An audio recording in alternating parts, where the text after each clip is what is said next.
Right, it says we're live. Well, welcome back, everybody, to another stream. Um, it's been a while. I've been up on the roof, working on my roof, and it's coming along really well. Very happy with it. Today's kind of a rainy day, so I'm not doing much up there today. I'll be back on it tomorrow. Should be able to finish up in the next day or two. So there's been a lot of things happening in the world. A couple of times I wanted to get on here and do videos, but I was either too tired or too busy or too harassed by everything I have to do. So I just didn't do it. So here I am.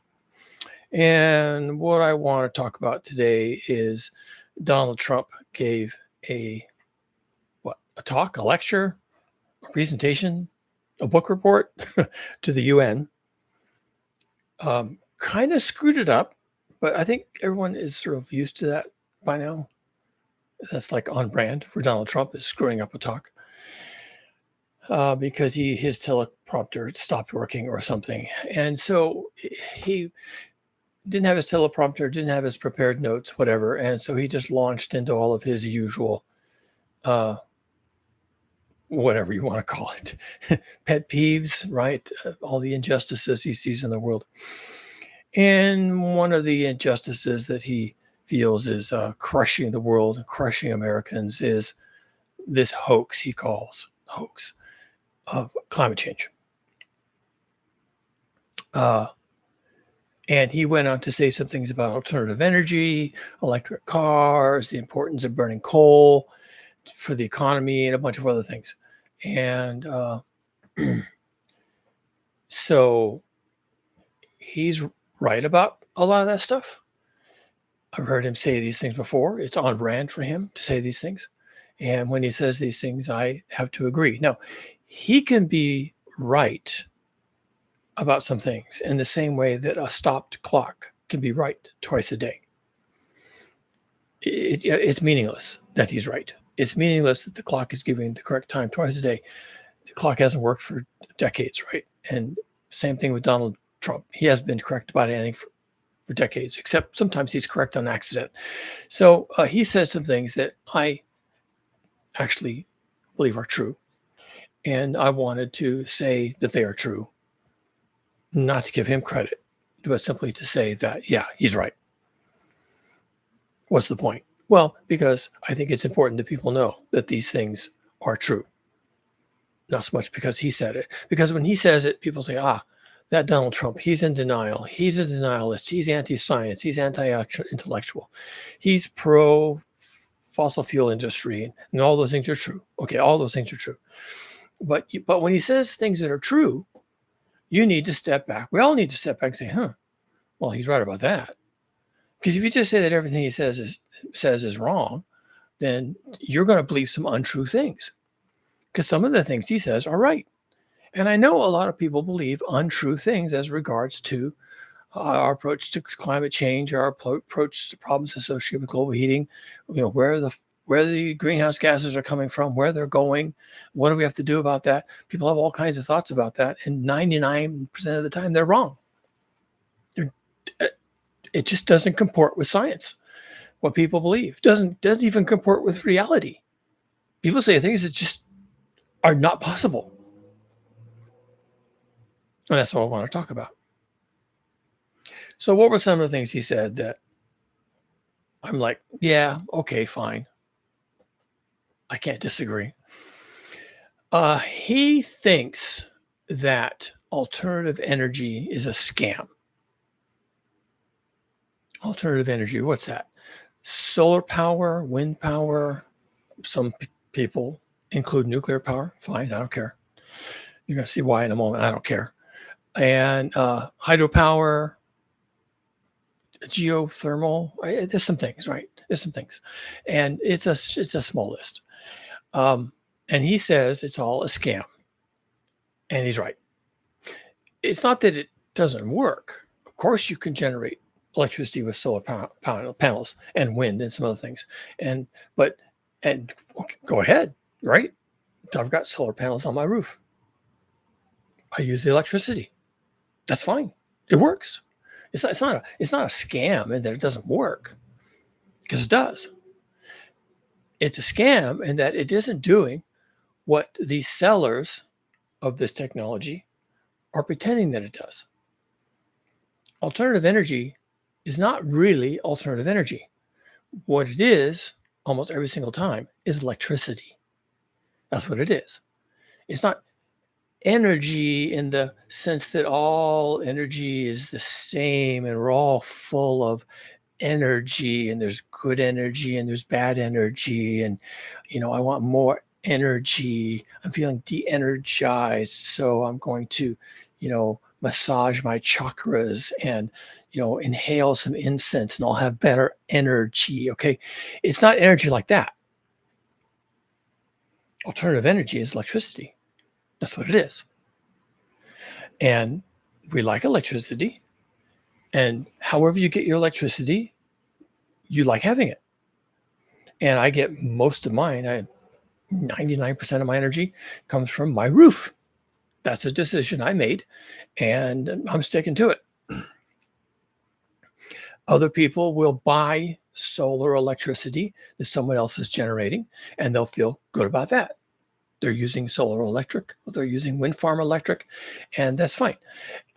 Where it becomes a scam, and the part of it that is a scam, and it actually is a scam, and this is an actual scam, it's a real scam.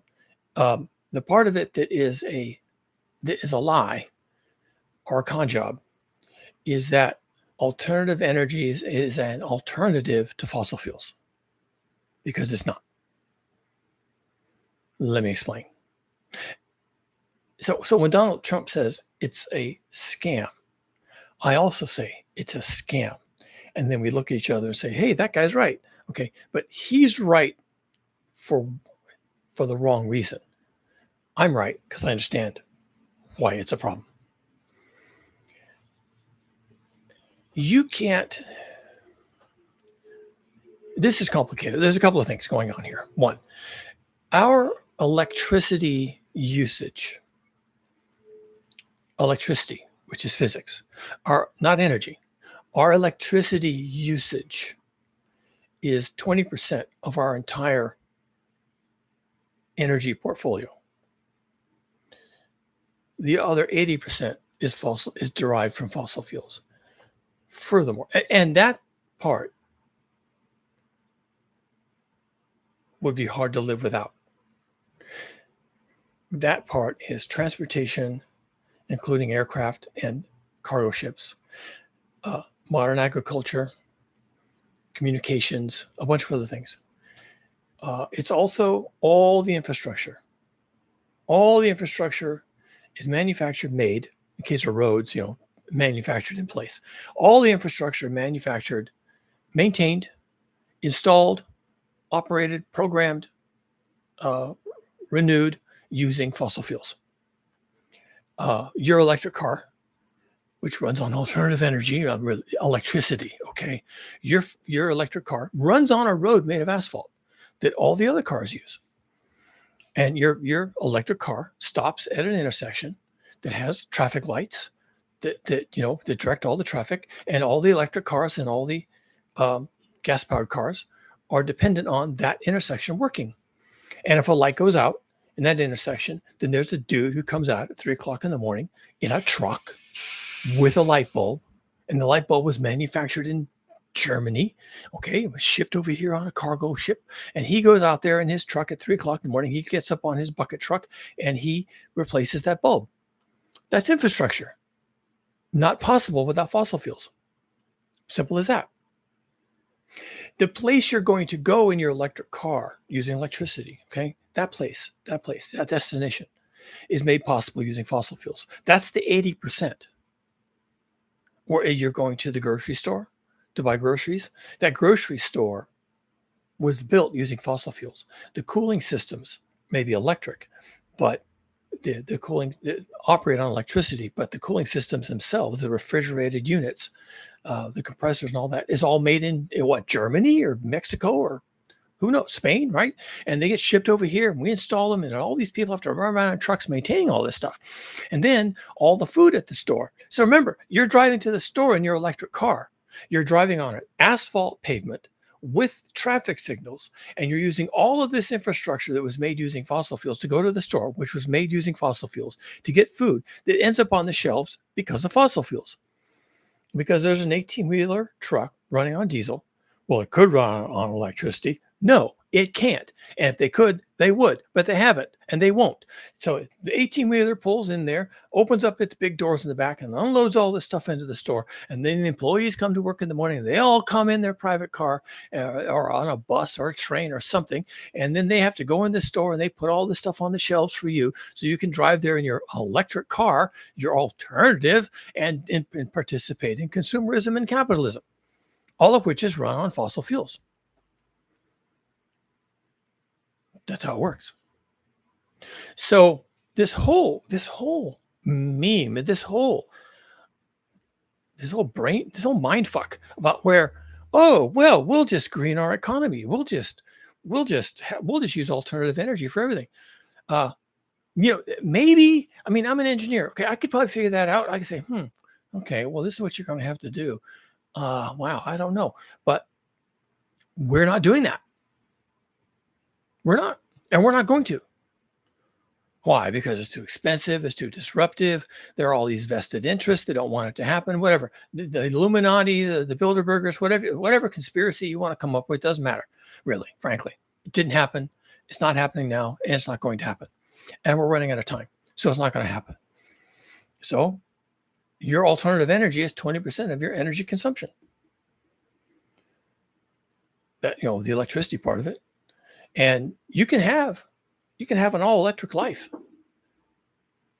My electric lighting, my electric cooktop, my electric water heater.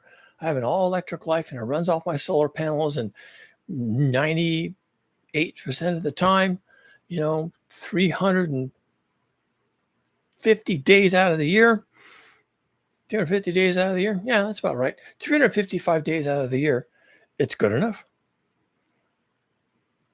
But that's not my food. That's not my water. That's not my first responders, my police, my ambulance, my hospital down the street. That barely runs on electricity. That's ambulances coming and going, and doctors and nurses coming and going, and all the pharmaceuticals being delivered. And that's all fossil fuels. And you can't build a hospital without fossil fuels. To state it another way, the scam part of this is that you can't build solar panels with solar panels. Could you build solar panels using nothing but solar panel energy? I don't know. I mean, I could think about it. I've done that exercise several times on this channel recently. Like in the last few months, I've gone through this a couple of times. I'm not going to do it this time. All the parts that go into a solar panel. I've got solar panels all over my house. I know exactly what goes into a solar panel.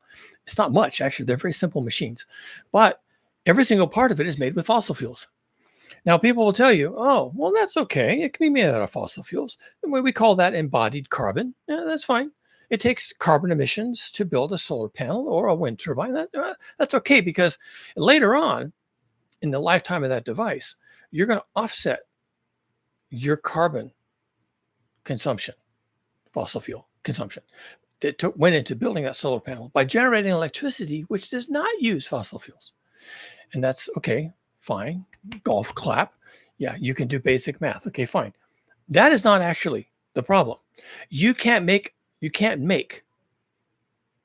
a solar panel without the entire fossil fuel industry operating 24/7. You can't have that solar panel without all that gearing.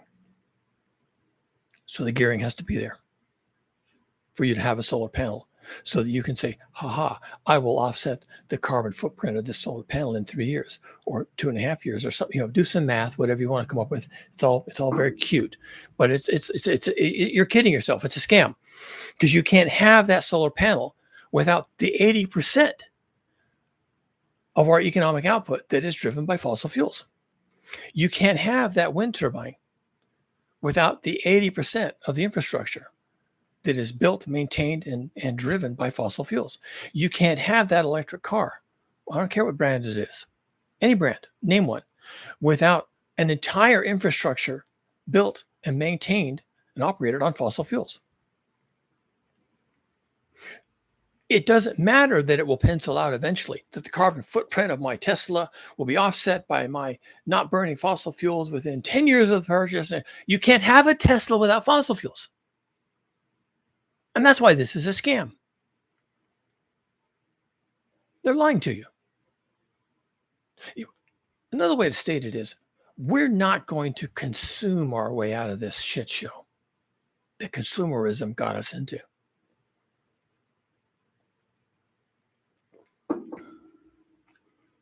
There's no way you can consume differently to save you from global heating. Any consumption pattern of any kind will invoke and therefore maintain the entire rotating mass of the fossil fuel industry.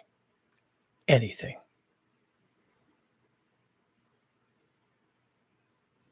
Exception. But the exception proves the rule. The exception, you can plant a tomato seed in your backyard in a pot, and you can eat the tomatoes and say, okay, these have no dependency on the fossil fuel industry. And you'd be wrong. And this is why the exception proves the rule.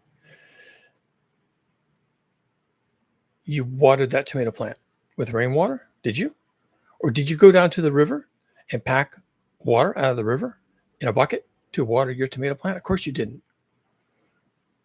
Not a chance. And what about the potting mix? Where'd that come from? Did you make your own potting mix? Have you been composting for years and now you have your own soil base that you can put into your pots to grow your tomato from that single seed? No, you didn't do that. You don't have anything like that going on. You're going to have to consume a lot of resources, including the pot itself. Did you make your own pot from clay?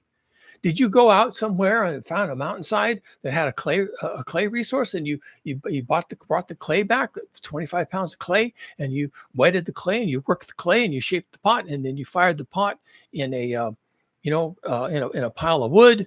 You just built a pile of wood, you put the pot in the middle and you fired it in the wood and you let it burn for a couple of days, and then where'd you get the wood? Do you have a tree? Do you have a forest? Did you cut down? That's how you got the pot. That's how you used to get pots. You're not going to do that. You're going to go to Home Depot and buy a plastic pot made out of fossil fuels from the resins of fossil fuels. And then finally, when you got your pot, your plastic pot, or your ceramic pot that someone made in Mexico, come on, people, be real. All right. When you get your pot and then you buy your potting mix and then you have a little packet of seeds, or maybe you have a seed that you found on the ground somewhere. I will allow for that. Okay. And then you put all that together. Then where'd the water come from? Unless it's been raining and you've been collecting rainwater and putting rainwater on your tomato plant, you got it out of the tap. Where's your tap water come from? Well, I don't know. It's just a magic thing. I guess I just turn this little doohickey and the water comes out, and I turn it the other way and it goes off. It's a doohickey. No, that's an entire infrastructure that was built and maintained using fossil fuels 24 hours a day. So even the idea that you could grow a tomato plant and eat a tomato off your tomato vine and say, ha, ha, ha, ha, now I am free of carbon inputs. It's wrong. It just is. So the very idea that alternative energy is going to save us from fossil fuels is a scam. It's not true. It isn't true. And I'm not saying that to be mean. I'm saying that to make you afraid, because you should be. Because your dependency on fossil fuels goes deep. It goes deep. And I've said it on this channel many times. I'll say it again. Every single thing you do, everything you know, everything you say, everyone you meet, everywhere you go, everything, 24 hours a day, 7 days a week, is made possible using fossil fuels. Even your own thoughts. When was the last time you read a book? Did you write that book? Did you write it yourself? Did you write it on paper? Where'd the paper come from? Did you buy that book on Amazon? Who wrote that book? How'd the book get to you? Was it delivered by a truck to your front door? Did you go down to the library and check out a book? Who built the library? Who put all those books in the library? Where'd all that stuff come from? You're in deep. You're in really deep. We used to make, I'm a calligrapher, right? So I know how this works. We used to make books by hand with a quill, and the ink was made out of like oak galls or carbon black or things like that. And we made the inks ourselves, and rare earths, and even semi precious stones, right? Uh, uh, what's it called? Lapis lazuli. Lazuli is a mineral, and it's a beautiful blue color, and it's used as a semi-precious stone. It's not as valuable as diamonds or golds or rubies, but it's still highly prized.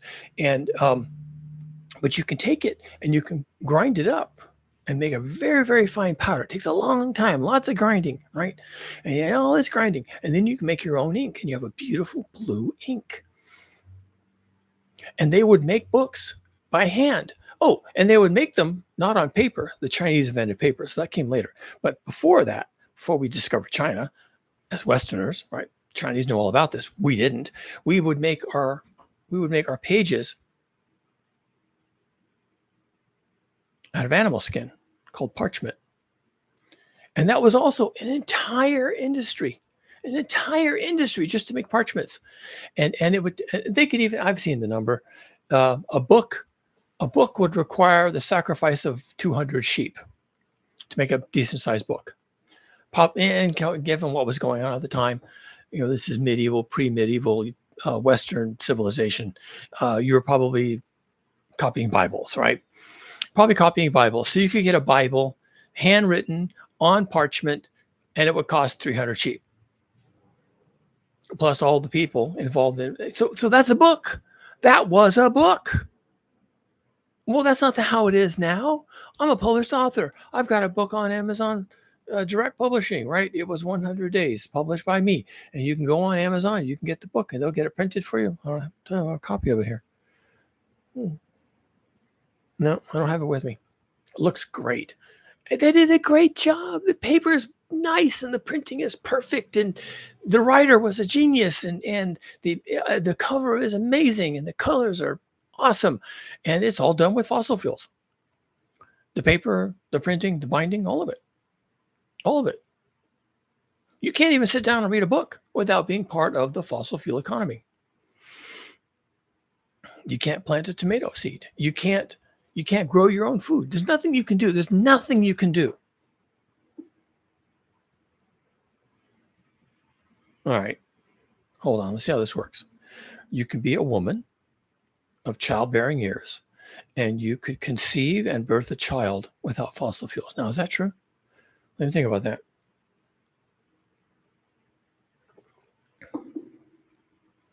I think so. I think that works. A woman doesn't need any fossil fuels. Okay, she needs food and water and a safe environment and a bunch of other things, right, in order to successfully impregnate and gestate a child. And if women don't have enough body fat, if they're lean and they haven't been eating properly, they can't conceive. So there's lots of problems. You have to have plenty of food. For a woman needs to have plenty of food in order to be able to conceive it all. And so those are problems. Those are issues. But we don't have those problems these days. And probably an average woman in modern times, given the average diet and ready access to food, there's lots of free food around, pantries, food kitchens, things like that. Yeah, probably the modern woman doesn't need any fossil fuels, really. Okay, no. I just proved myself wrong. Yeah, in order to eat. Okay, there you go.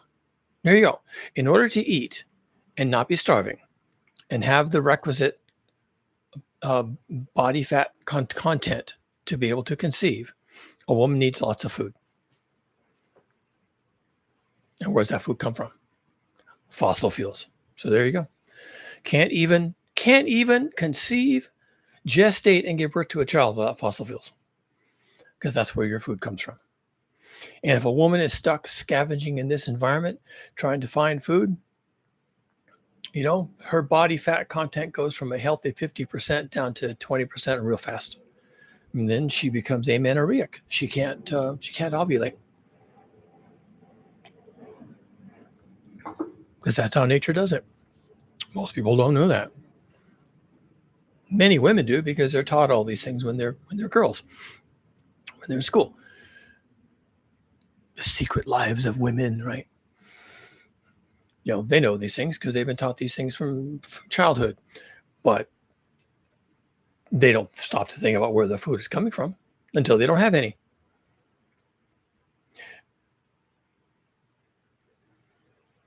All of this is trying to get at the point that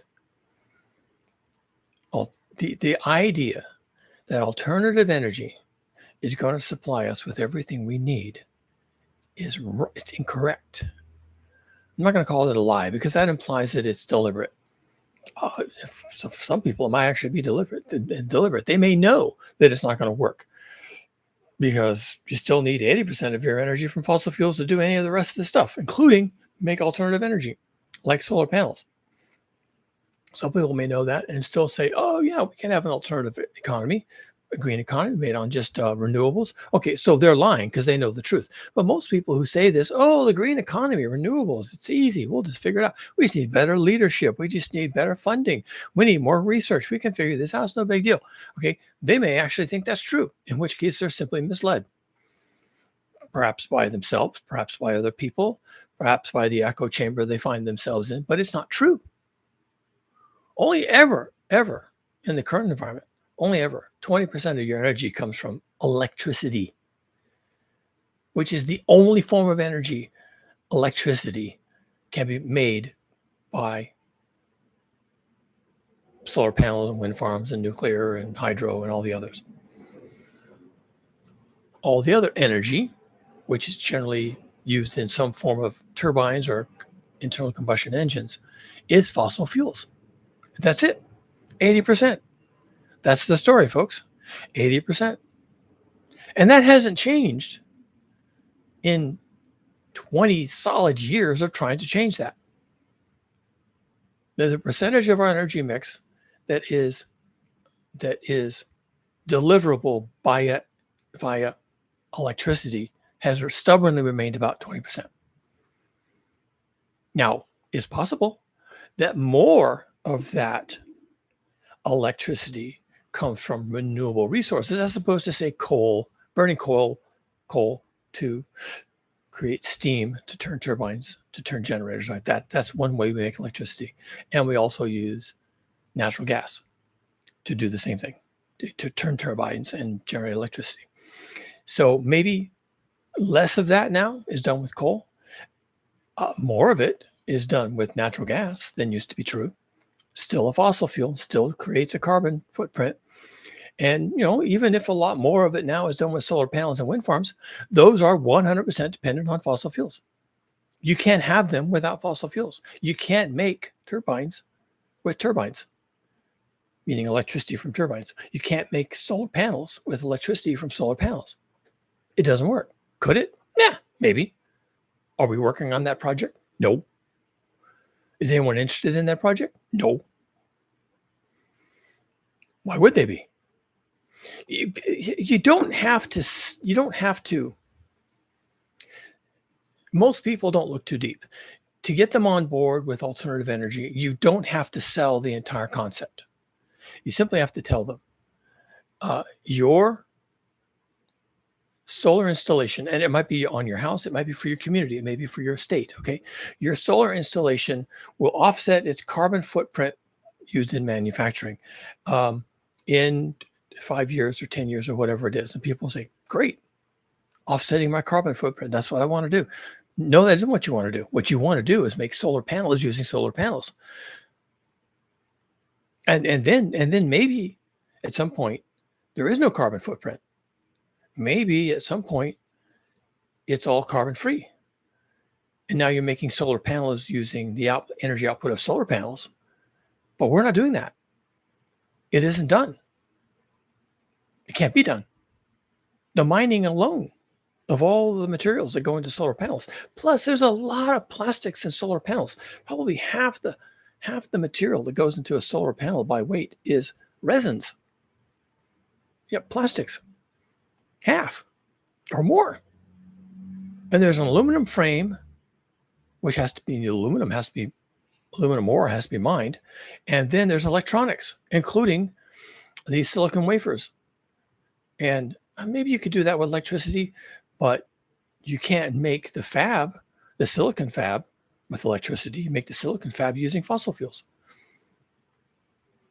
So except maybe for the silicon wafers, which maybe possibly are actually made using nothing but electricity, except for that, the rest of it is made using fossil fuels. There you go.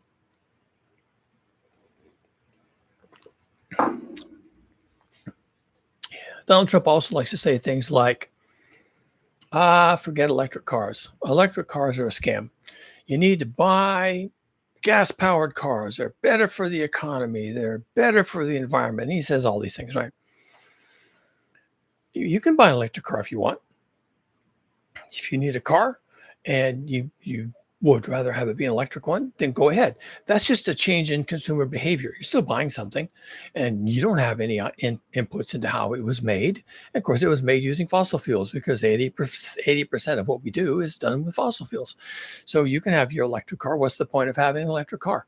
Well, for most people, it's virtue signaling. Look at me. I have an electric car.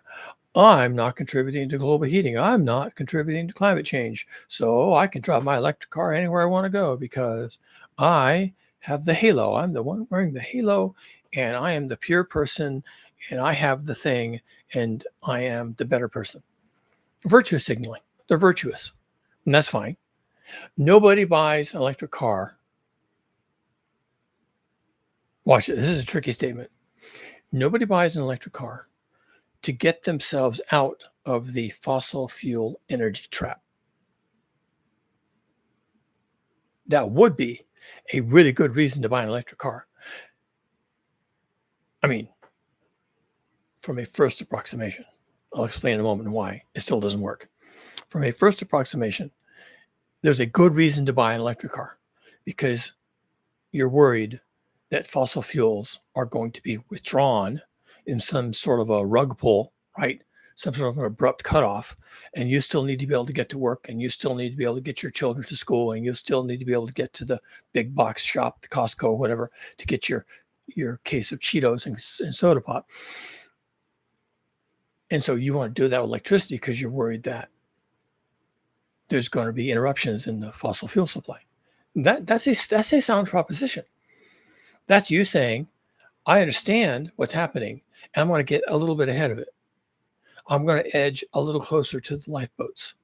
And in my scenario, for my purposes, I'm not speaking about myself. It's just a generic me, okay? For my purposes, I really need transportation.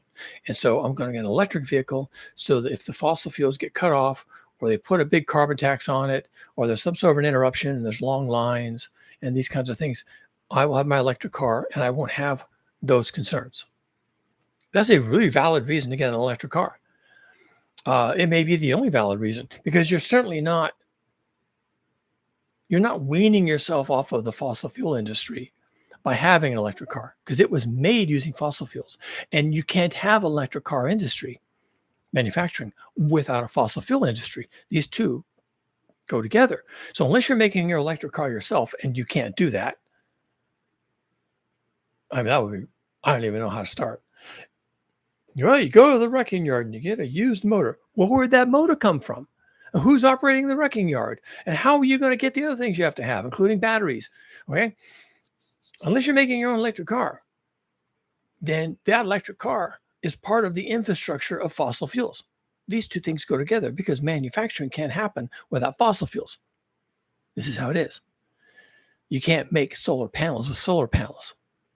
You can't make electric cars with solar panels. That's not how it works. Could it work that way? Maybe. Now, the problem, though, with this, I'm going to get out in front of the problem with fossil fuels. I'm going to get out in front of this. I know they're going to turn them off someday, and therefore I'm going to get an electric car because I have to be able to travel. I drive 20 miles that direction to go to work, and I drive 5 miles that direction to take the kids to school. And I live in the suburbs. I don't. Someone might. And the shopping is 5 miles that direction, and I have to do all this every day. So I need an electric car so that when the big crunch comes and there's people backed up in lines at the at the service station to get the gasoline, and there's rationing and there's everything else because global heating has gotten really bad and they've cut back on the fossil fuel allotments. And so now people are scrambling around. I want my electric car so I don't have those issues. That's a line of thought. That's like the Titanic has hit the iceberg. I don't know if the Titanic is going to sink, but just in case it might, I'm going to be over here standing next to the lifeboats. See ya. Okay. That's the attitude. I'm going to be standing over here next to the lifeboats. Nothing, I'm not trying to say any statements about the Titanic. I'm just saying I'm just going to stand over here by the lifeboats. That's a good reason to get an electric vehicle because it runs on electricity. But if that is your rationale, then you also have to provide your own electricity because that's also going to be in short supply at the end of the world. See my book. So, do you have solar panels on your roof? Do you have a battery supply in your garage? Do you have all the inverters and everything you need to charge your electric car? Did someone install that? Do you know how it works? And now you have a story. You have your electric vehicle parked in the garage. You have solar energy on your property to charge your electric vehicle. And now you're kind of like A to Z, soup to nuts, right? You've got it all figured out. You've got your whole supply chain figured out. Except that in the event of a collapse, such that that's the scenario, people are lining up at the service stations to get their allotment of fossil fuels for their car or their truck, including delivery trucks, right? Including delivery trucks, delivering the food and everything else. Then you may find that you don't really have any place to go at that point. You could get there. You do have your electric car. You do have your own solar power. But now that there's been a general collapse, you don't have a job anymore. The shelves are empty at the store. The streets are full of cars, some of which are abandoned because they ran out of gas. They just left them on the road with the doors open. And, there's all this sturm and drang and all this kind of stuff going on. And you're basically home, hunkered down, peeking out through the curtains, right? At the collapse of general civilization, peeking out the curtains, and you have nowhere to go. So you went to all this trouble. You had this thought, which was a valid thought, that they're going to cut off fossil fuels someday because of global heating. So I'm going to get an electric car and I'm going to have my own electricity for my solar power. And I'm going to be able to go anywhere, do anything, and I won't be in the lines and it'll be all groovy and I will have the halo and I'll have everything going on. That's a scam. None of that's going to work. That's just not going to work. Not only can you not have solar panels without the fossil fuel industry intact, operating 24 hours a day, not only can you not have a electric vehicle manufactured using fossil fuels and the fossil fuel industry completely intact for that purpose. Not only all that, you won't have anywhere to go. We're talking about the collapse of fucking civilization, people. Without fossil fuels, it's going down hard. It's going down, my bitches. And you'll have your electric car and it'll be all charged up. You'll be ready to go somewhere and you have nowhere to go. And then if you did try to go, you got out on the road, you get about 4 blocks and there'd be 8 cars in some intersection because everybody ran out of gas or they had a big firefight and they shot each other for their gasoline. And it was Mad Max and all this kind of stuff. And then you back up and you go back the other way. And then there's another intersection that's all blocked off. And then you try to get on the freeway and there's all these cars parked on the freeway, ran out of gas, caught on fire, whatever happened on the freeways, jackknife trucks. It's just the end of the fucking world.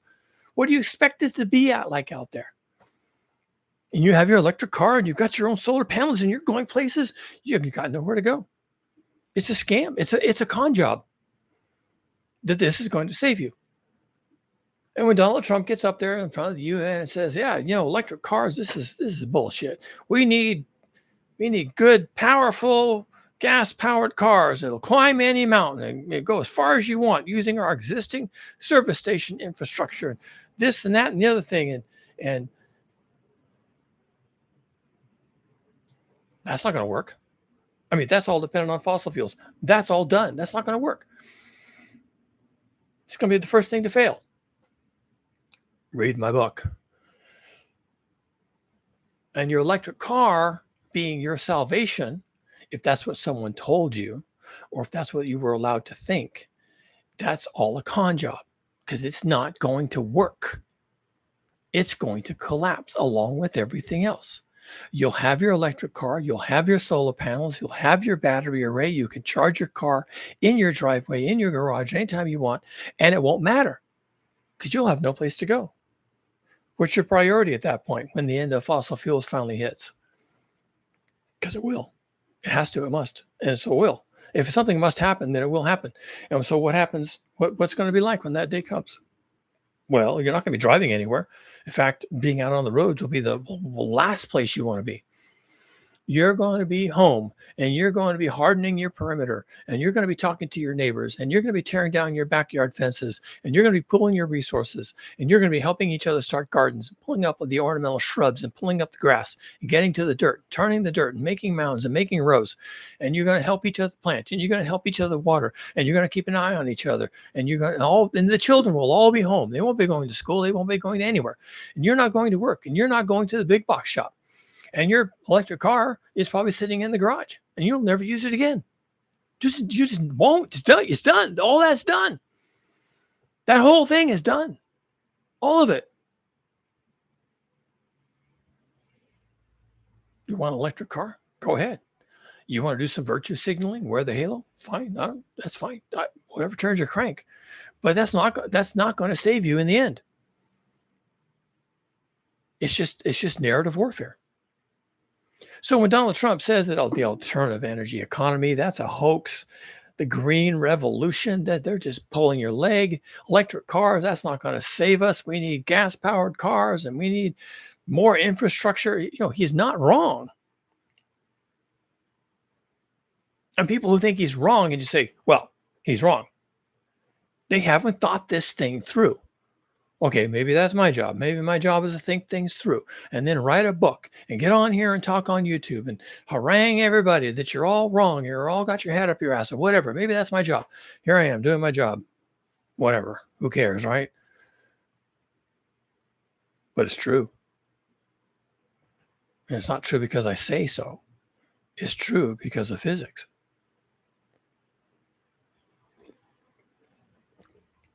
The built human world runs on fossil fuels. Period. Full stop. You are embedded in that world. Full stop. You cannot get out. There is no alternative. That's it. That's your life. That's your situation. You're on the Titanic. There are no lifeboats. Most people will go down with this ship. It's as simple as that because there's no way out at this point. And you can have your electric car and you can have your solar panels and you can have your alternative lifestyle and you can, pray and meditate and all this kind of stuff. And it's not going to matter. The only thing that's going to save you is that you work with your neighbors and you tear down your backyard fences and you pull up the turf and you fill in the swimming pool with dirt and you start planting seeds and hoping for the best, hoping that you can provide yourself with enough water and food to eke out an existence. And basically using what time we have to reproduce village life, which probably is generational work here, folks. We were 200 years, certainly 150 years, getting to where we are, leaving all that other stuff behind that used to work, right? 150 years ago. Now, 150 years later, we're where we're at. It's going to be a lot of time getting back to something that works. Except we can't even go back. We don't even know what the future looks like. We're going to have to go forward into an uncertain future, making it up as we go to find something that works in the future. Because global heating is not going anywhere. Your arable land now may become a desert, or it could become a swamp. It could be so much rain that it just becomes flood all the time. And now you can't plant crops. And so now you're running around trying to find new arable land, and you can't. And if you do, probably someone else is already there, got there ahead of you. And now you're going to have to team up with them or fight them or kill them and take their place. And then as soon as you get settled down, after you commit genocide and you get settled down, some new group shows up to genocide you in your turn. How is this supposed to work? It doesn't work. At the very least, you're going to have to stay in place And at the very least, if that's what you're doing, you're going to have to work with your neighbors and recreate village life. Wow.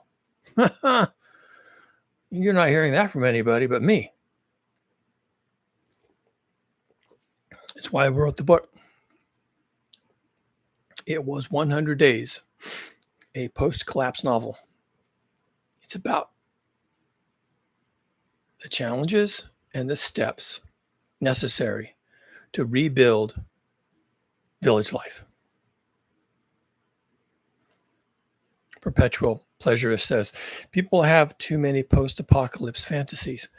I blame Hollywood. I blame the Bible. We just, what was it?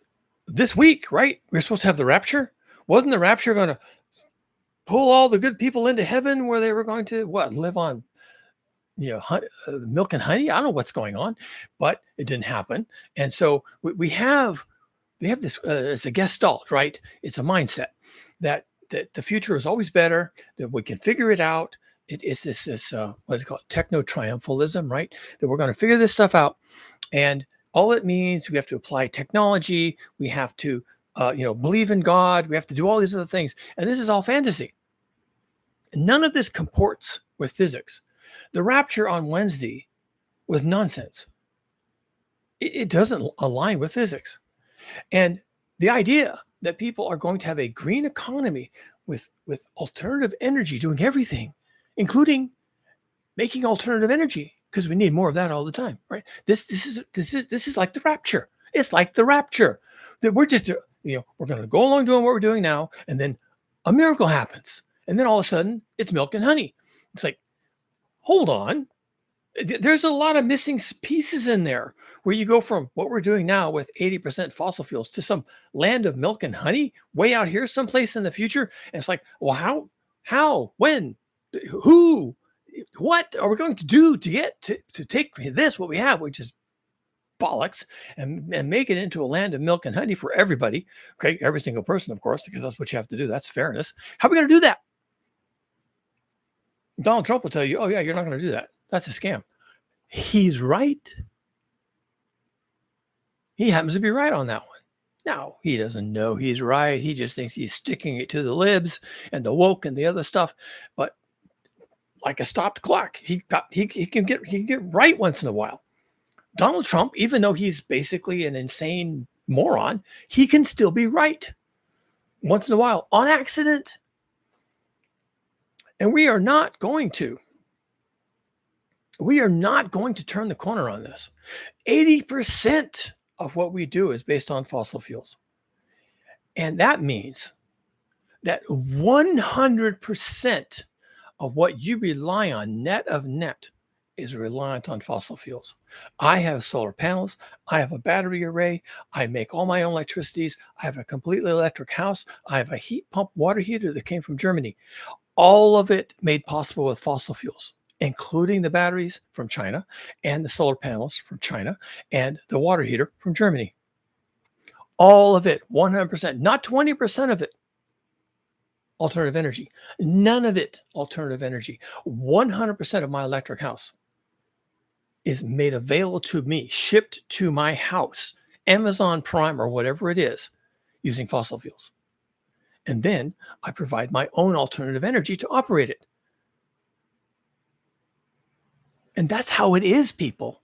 There is no bridge from where we are to us land of milk and honey, where everything is green economy and alternative energy. There is no connecting dots.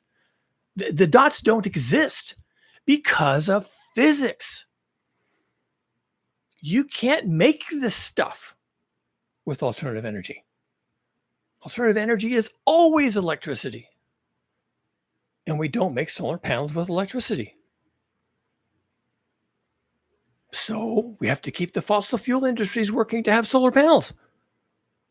And now you understand why it's a scam. As long as we can maintain a tech level at about early 1600s level, plus a handful of newly modified steampunk level modern tech, we will be better off than anyone else. All right, fine. Thank you for the contribution. Let's talk about steam, shall we? let's just talk about steam.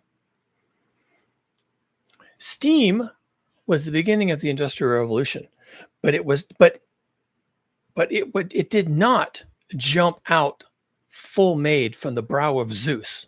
Okay, steam was the progression of thousands of years of advancements in metallurgy, mining, manufacturing. Working with iron is completely different than working with bronze or native metals like copper, gold, and silver. Working with iron was a major advancement. We had to invent whole industries around charcoaling and kiln making and making forms, forming metals and then hammering metals, and the difference between steel and cast iron. And there was 1,000 years of progress to get to a point where we could have the right metallurgy alone, just the metallurgy, to make steam engines. And then we had to have metal working equipment. Now, in the beginning, metal working was done using water.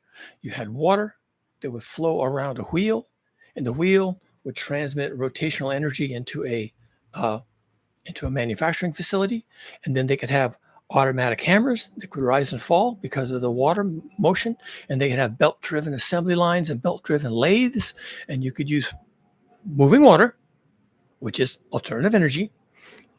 It works. You could use moving water to have a light manufacturing facility to work metal, and you could use wood and a charcoaling collier industry to smelt iron. So after 1,000 years of getting all that to work out, we could have this nascent steam industry based on very simple principles of how to work metal. We don't have any of that now. We don't have any part of that. It's all gone. It's all been replaced. It's all been replaced by what? What is it again?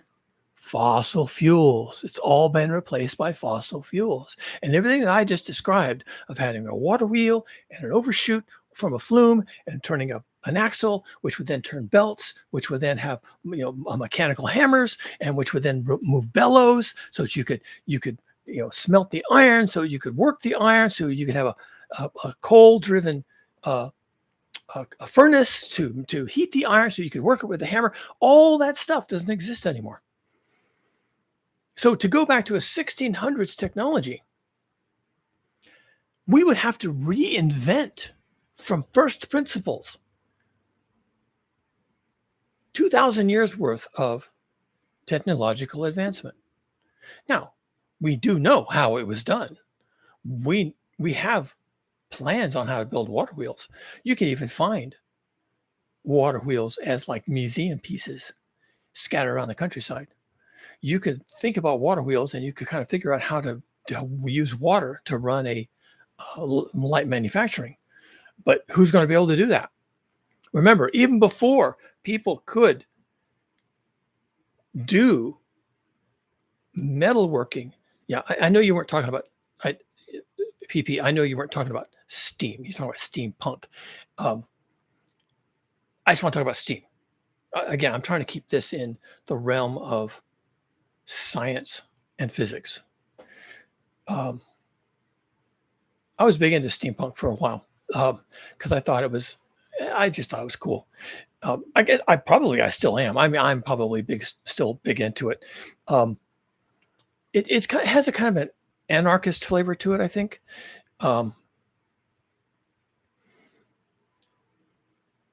Retro, right? The retro scene.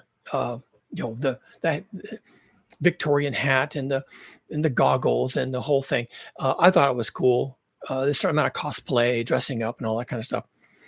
But just so you know, I'm a maker. I'm an actual mechanical engineer. I'm a real mechanical engineer. I can make anything I want to make, and I have made a large number of things. I'll have to prepare my next video. Maybe I'll bring a picture on. I don't have the machine anymore because I got tired of having it around. It was really huge. It was 14 feet long and electric. bicycle, 2,000 watt electric bicycle, which is enormous. That's a huge amount of power. But it was 14 feet long. It was a lowrider, so the seat was like 14 inches off the ground. And the back tire was a car tire that had remanufactured for use on a bicycle. And it was the coolest damn thing you've ever seen. And I would ride that to the Makers Fair here in the South Bay. And people would just go nuts. Yes, we could make things. I made my bike mostly out of scrap, but the scrap iron came from somewhere. That automotive tire came from somewhere. There was a manufacturing process to make all those things. And it's going to be hard to do that in the future. I was working on a story once. I probably will pick it up again. I mean, by story, I mean novel, where one of the what do you want to call it? A subplot was recycling, a recycling, I don't want to call it civilization, recycling business model, where there's businesses that did nothing but recycling. And I don't mean aluminum cans and plastic bottles out of the garbage kinds. I mean, they would actually buy old landfills. And one of the characters in the book worked for one of these companies. Her name is Fortran, like the programming language, because she's actually a computer. Spoilers. She worked for this mining company, and they would buy up old decommissioned landfills, and they would mine them. And they would try and get everything out. People threw away things that were actually really kind of valuable, even at the time. They would go after the plastic bottles, because you could use plastic bottles for fuel. Plastic burns. You could use the plastic bottles for fuel. You could use the plastic. You could melt it and reshape it and injection mold it into other products. You could use it for 3D printing, things like that. And then they would find the copper pipe, and they'd find the galvanized pipe, and they'd find all the old appliances, and the old appliances had electric motors in them, and chips, right? Chips. Oh my God, computer chips. And so they would mine these old landfills, and they would collect all the broken glass they could find, down to tiny pieces. And they'd have a bin full of blue glass and a bin full of green glass and clear glass and brown glass. And they'd go to all the trouble to sort all this stuff out. And then they'd sell it and make a huge amount of money, because in the future, there's going to be this entire effort to make as many things as possible out of recycled materials. And in the book, it's like, if you make something out of 90% recycled materials, then there's no sales tax, there's no tax on profits, you get a government subsidy. There was reasons to do it. And so people would go absolutely nuts to try and to buy these old landfills, mine them like you mine gold and silver, okay? Mine them for the old stuff that people threw away. And so I've been thinking about this a long time. I started writing that book about 30 years ago. I'll get back to it. So I've been thinking about this. How do we go forward from here? What does it look like? And to be honest, PP, I don't think it's going to look like 1600s. And I think you and I've had this discussion before, and I'm sensitive to where you're going with that. But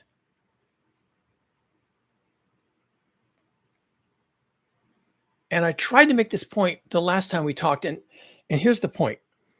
We can't actually go backwards from here, because everything that happened in the past was path dependent, meaning we had to go through certain steps to even get to that point, like the point I tried to make with steam power. So we can't retrace those pathways. We just can't. It's not possible anymore. Steam was made possible by burning wood and then later coal. And the coal had to be easy to get to, because we didn't have a lot of technology for digging up coal. It was men with shovels and picks, right? And so now all those coal seams have been exploited, and all those forests have been burned down. We just don't have the materials to go back to steam engines. Not going to happen. It's just not physically possible. So we have to go forward from here, people. We have to go forward from here. And there's a lot of fantasies out there that there's in our future, somewhere out there, over here somewhere, offset, okay, off stage. There's a green economy. There's an alternative energy economy. They're like Jetsons, right? Everyone flying cars and solar panels everywhere. It's all electric, or it's steam, and you know where the steam comes from, but it's something, okay, and it's out there in the future. But the problem is, and this is the point I've tried to make before, there actually is no set of points I can draw that take us from where we are now, where we are dependent 24 hours a day, 7 days a week for 100% of what we do on fossil fuels. That's our dependency. That's our built environment. That's our infrastructure. That's the intersection. That's your cell phone. That's the lights that control traffic. And that's the police, the first responders. It's water at your tap. It's food on the shelves. All of that. And everything you think and everything you say, everything you see, all the media you consume, all the news, everything, satellite photos of tropical storms, everything you know is 100% dependent 100% of the time on fossil fuels. From that to get to this green thing, I mean, maybe if a bunch of us got together, maybe we could figure out a path to get there. But I'm going to tell you right now, I don't see it. I'm a pretty clever guy. I've thought about this a lot, and I don't see how to get there from here. Okay, I can tell you one thing that happens on the way there. See, one of the reasons we can't do anything is because of all this political bullshit, right? That people, they get in the way. They say, well, we can't have electric cars because there's a internal combustion engine industry. We can't have alternative energy because there's a fossil fuel industry. Okay, but I can imagine a couple of steps from now where all of those voices, all of that noise, all that static is gone. Those people have packed it up and left. Why? Because they're dead. Death changes a lot of this. And I think, so this is sad. But if we're going to have the conversation about how we get from here, fossil fuels, yay, to somewhere where it's like, well, we got over that, right? We're living differently. If we're going to get from here to there, we're going to go through a bottleneck. A lot of people are going to die. A lot of people are going to die. The number I come up with, and I could do the math on here. We could talk about this, but I don't know. I'm just going to put the number out there. 999 people out of 1,000 are going to die. That takes us from 8,000 million humans to 8 million humans.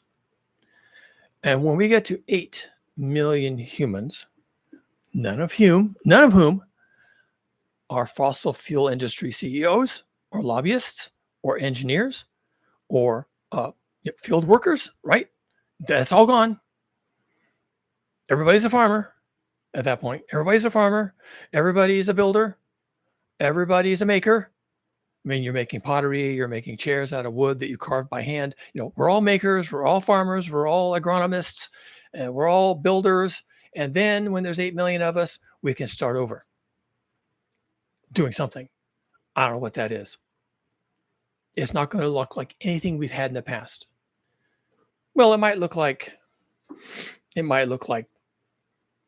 medieval Europe, maybe, right? I mean, something like that. Peasants, kings living in castles, warlords. Yeah, maybe. I don't know. I don't think so. I think we're going to take such a hit. Just sit back and think about this. Yeah, we're really fucked. Just stop with that, and just think about the hit. Think about what happens to your sense of rightness in the world and what your purpose is and what you're going to do when you're all by yourself, when 999 people out of 1,000 are dead, and you're trying to figure it out. And probably you're not alone. Probably the reason you were able to figure it out is because what you were able to figure out in the first 100 days. Read the book. Link in the description. Because some group of people in the first 100 days of this shit show, this collapse, they realize that they have to pull together. They realize they have to pull together. So they pull together. And so long as we keep swallowing this treacle about, oh, there's a green future made on alternative energy and electric cars, and every child gets a pony, except it's a robotic pony. It's not a real pony because no ponies were involved, and it's all this AI and robotics and solar panels, making solar panels. We're just going to have to get away from that. And once we get away from that, I think that we can start thinking about what are the actual dots? What are the dots that connect us from where we are now, which is a very bad, dangerous place. We are in a place of very, very high lethality. Some of us escape that.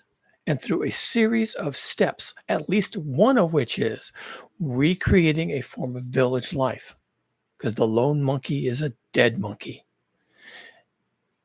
Through some series of steps, one of which is recreating a kind of village life, not like medieval times, because we don't even have arable land. We're going to have to figure this out, people. I don't know how to do it. At the end of the book, the protagonist in the book is saying, it's been 100 days. This isn't enough. This isn't enough. Oh my God. We did all this. We stayed alive. We didn't die. We promised ourselves we wouldn't die, and we didn't. And we're 100 days in, and I'm looking at it. It's like, we haven't even started the journey at this point. That's where the book ends. It's like, oh my God, is this a happy ending? You're not dead. You do have a village. The children are happy. The mothers are with their children. The elders are taken care of. So we got something, right? We got something going on. We got gardens. We're using water. We're going down the river and bringing it back in buckets. Whatever. We're figuring it out. We have something. We don't have nothing.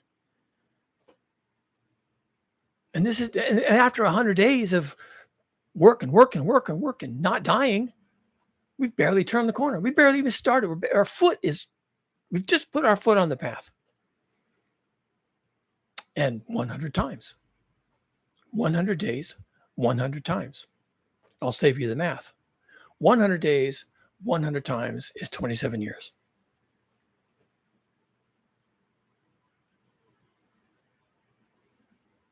Something like that. It's generational change. It's generational change. And I don't know what it's going to look like. I don't know how we're going to get there, but I think most of us don't.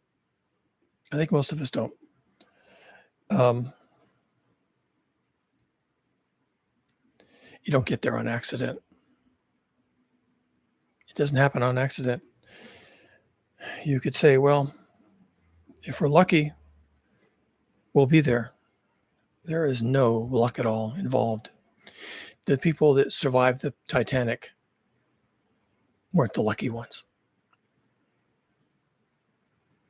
They got to a lifeboat, and the lifeboat was successfully launched, and it didn't have a hole in the bottom. It didn't sink. And that's not luck. Somebody provided lifeboats. Some engineer said, oh, damn, I almost forgot. This boat needs to have lifeboats. That was not luck. That was a decision on someone's part. The people who got to the lifeboats, oh, I'm not staying on this ship. The ship is sinking. Look, the deck is tilting. I'm getting off this boat. Does it have lifeboats? It does? Okay, I'm making a decision. I'm getting on the fucking lifeboats. Any questions? No? Okay. Bye, I'm out. Okay? That was not luck. And lowering the lifeboat, the pulleys have to work. There has to be somebody up there who knows what they're doing. That's not luck. I don't think we get through this on luck. I think the people who end up in the 999 out of 1,000 who don't make it, They don't make it because they don't understand that they have to do something. They think what they have to do is get in their car and drive. They think what they have to do is loot the stores. They think what they have to do is buy an electric car.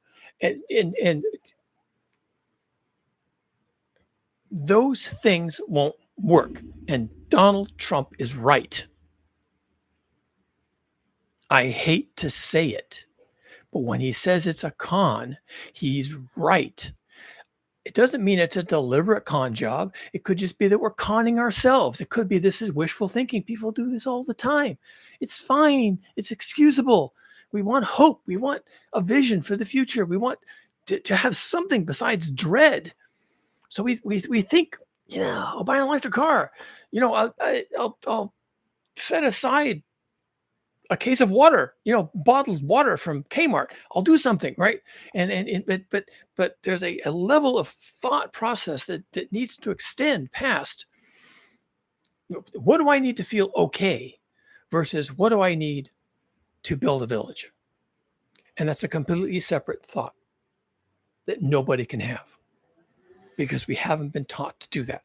And the last time anybody lived, any number of people lived in a village and understood the advantages of that and the survival capabilities of villagers living in a village. Okay. And last time that happened, what was that? The 1600s? Yeah, that's right. Those people are long dead. We don't even read their words. They didn't write anything.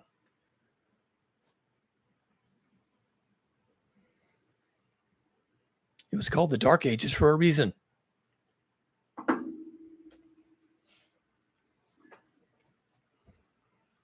We have to stop kidding ourselves. We have to take this shit seriously. And you can't rely on people telling you, don't worry. We have our best people working on this. Larry Ellison and Bill Gates and Elon Musk, they're all going to figure this out. Don't worry. The techno dweebs are going to get their head out of their gaming ass long enough to try and fix this for us. And then you'll just be schlepped along in the flow of, fixing everything. And then there's a green economy and there's solar power for everything. And we're making solar panels with solar panels and don't worry about it. And you just can't accept that anymore as the answer. The answer can no longer be, don't worry about it. The answer can no longer be, don't worry about it. Worry about it a lot. Think about it a lot. Buy the book. Yeah, I'm selling my book. I don't make any money on the book. You need to read the book. Links in the description.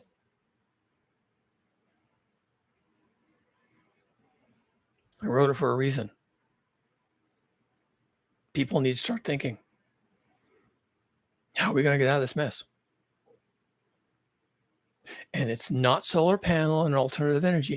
And it's not an electric car. And it's not a green economy. And it's not Bitcoin. And it's not any of these. It's not AI. It's not any of that stuff. It's village life. Circling your community, building a perimeter, focusing on events on the inside, ignoring the outside, and take care of as many of your own kind as you can. Your neighbors, your family. Have as many people inside as you can manage, and try and solve as many of the problems of survival as you possibly can. And what are those? Access to food and water, top priorities, shelter, security, togetherness. If we're not together when this thing goes down, then we may go extinct because the lone monkey is a dead monkey. And males have to find females and they have to reproduce successfully. And that means the females have to be well fed. And that means the children have to be protected. And are we going to bother figuring all that out? Or is it all going to be Mad Max? Everybody running around knifing each other in the throat over the last gallon of gas. Really? That's Hollywood's vision of how you're going to figure it out. That's what they have in mind. You're going to slit each other's throats over the last gallon of gas. God, whatever. Arnold Schwarzenegger went to the Vatican yesterday to meet with the Pope to celebrate the 10th anniversary of Pope Francis. Pope Francis, the guy that died recently, Pope Francis. I guess we're up to Pope Leo now. Pope Francis wrote 10 years ago Laudato Si, which I read, and it was pretty well done. I mean, he probably didn't write it himself. He probably had a lot of help, and it was well researched, and it was all about the coming challenges, the coming tribulations, not based on biblical revelation and biblical prophecy, but based on global heating and climate change, and our dependency on fossil fuels, and our over reliance on war and other forms of problem solving, and he wrote Laudato Si, and it's long, and I listened to it. My wife and I listened to it together, and he made a lot of good points, and he made a surprising number of good points. And it wasn't preachy, and it wasn't overly religious, and it was just some thoughtful guy who had some thoughts about people and the welfare of humanity, and he's worried that 999 out of 1,000 of us are going to die, and he thinks that's his job to deal with that. No one else is dealing with it. I'm not really dealing with it. I'm saying it's what's going to happen because math, physics. But he was actually saying, look, people, you got to turn the corner. Well, that was 10 years ago. So Pope Leo has been, I guess, bringing some clarity to that work done 10 years ago. And Arnold Schwarzenegger, I don't feel one way or the other about Arnold. He was he governor of California for a while? I think he was, yeah. And he's a smart guy. Give Conan the Barbarian some cred here, okay? He's a smart guy, and so he was in the Vatican, and they were talking about that we have to change the way we do things, and yeah, fine, we do. But it's been 10 years since Pope Francis wrote what he wrote. Nothing has changed. Oh, by the way, it's been 10 years since the Paris Climate Accords were signed. Also, no progress. And we just had the rapture, and that didn't fix the problems either. So what are we going to do, folks? That's my question. Your future is not some techno utopia. Your future is not a green economy. It's not no economy of any kind. Your future is one person out of 1,000 survives the tribulation, manages to form a community, figures out how to grow food with whatever water is available, and and there's no rapture. There's no get out of jail free card. You don't get to go to heaven and look down on all the unwashed, heretic plebes struggling to find the last gallon of gasoline. That shit ain't happening. That doesn't align with physics, people. And neither does your green economy, and neither does your alternative energy. And you can't make solar panels with just solar panels. And you can't make electric cars with wind farms. And you can't make the infrastructure for any of this stuff to work without fossil fuels. None of this is lining up. It just isn't lining up.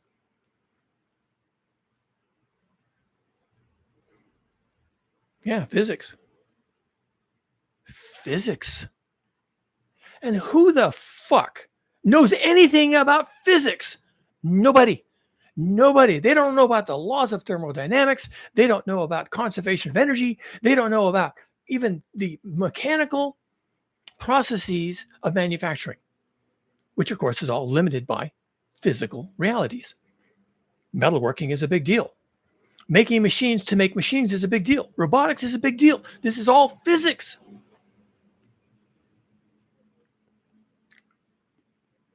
Jan Kloss, how do you say I do? What do you mean I do? In the comments, I do. Fill me in. Because essentially, even if every single person on this who visits this channel and watches this video, every single person, if they all have a grounding in physics and mathematics and mechanical engineering and electrical engineering, meaning a working knowledge and an ability to talk intelligently about these things, including the challenges therein. Even if everybody on this channel who watches this video for the next 2 years is in that population, you are 1 in 10,000. You're 1 in 10,000. Most of the chimps out there, you think I'm being mean? I'm not. I'm trying to make I'm trying to make a statement about the level of intellectual commitment. Most of the chimps out there don't know that the sun does not go around the earth. Not that that's important. Not that that's that important. But they don't know. They don't know why the moon goes through phases. It's not critical, but they don't know. Well, we spend a lot of time learning why the earth goes around the sun, how that happens, why that's the way it works. We spend a lot of time trying to figure out where do the phases of the moon come from? And now modern people can't answer those questions. Probably most people don't know what the stars are. Well, the stars are lights in the sky. Can you be a little more specific? Because they're not lights in the sky. They're something else completely. How does our sun work? What's the difference between nuclear fusion and nuclear fission? And why is nuclear fusion so much more difficult than nuclear fission? This is all physics, folks. And when you say, oh, well, nuclear fusion, that's in our future, right? We're going to go from where we are today, all this dependency on fossil fuels, and we're going to go into a future of nuclear fusion, right? Nuclear fusion, energy too cheap to meter. And that's not happening. That's not happening. That takes fossil fuels. It's not happening. Fusion is really impossible. It's not hard. We don't have it. And the reason we don't have it is it's probably going to be impossible. There are lots of people thinking, oh, we need to stop doing this. This is a waste of time. And you can't have nuclear and fusion reactors without a vital, completely functional fossil fuel industry. So what are we trying to accomplish here? In the book, I write about the nuclear priesthood. The nuclear priesthood, back in the 50s, when people still believed in science, still accepted physics, still accepted physical realities and limitations. Back in the 50s, nuclear scientists were bringing up the problem of, wow, we're going to have all this nuclear waste. We're going to build all these nuclear power plants to generate all of our peaceful atom, to generate all of our electricity. Well, not a bad idea, but what are you going to do with the nuclear waste? And people are like, nuclear waste?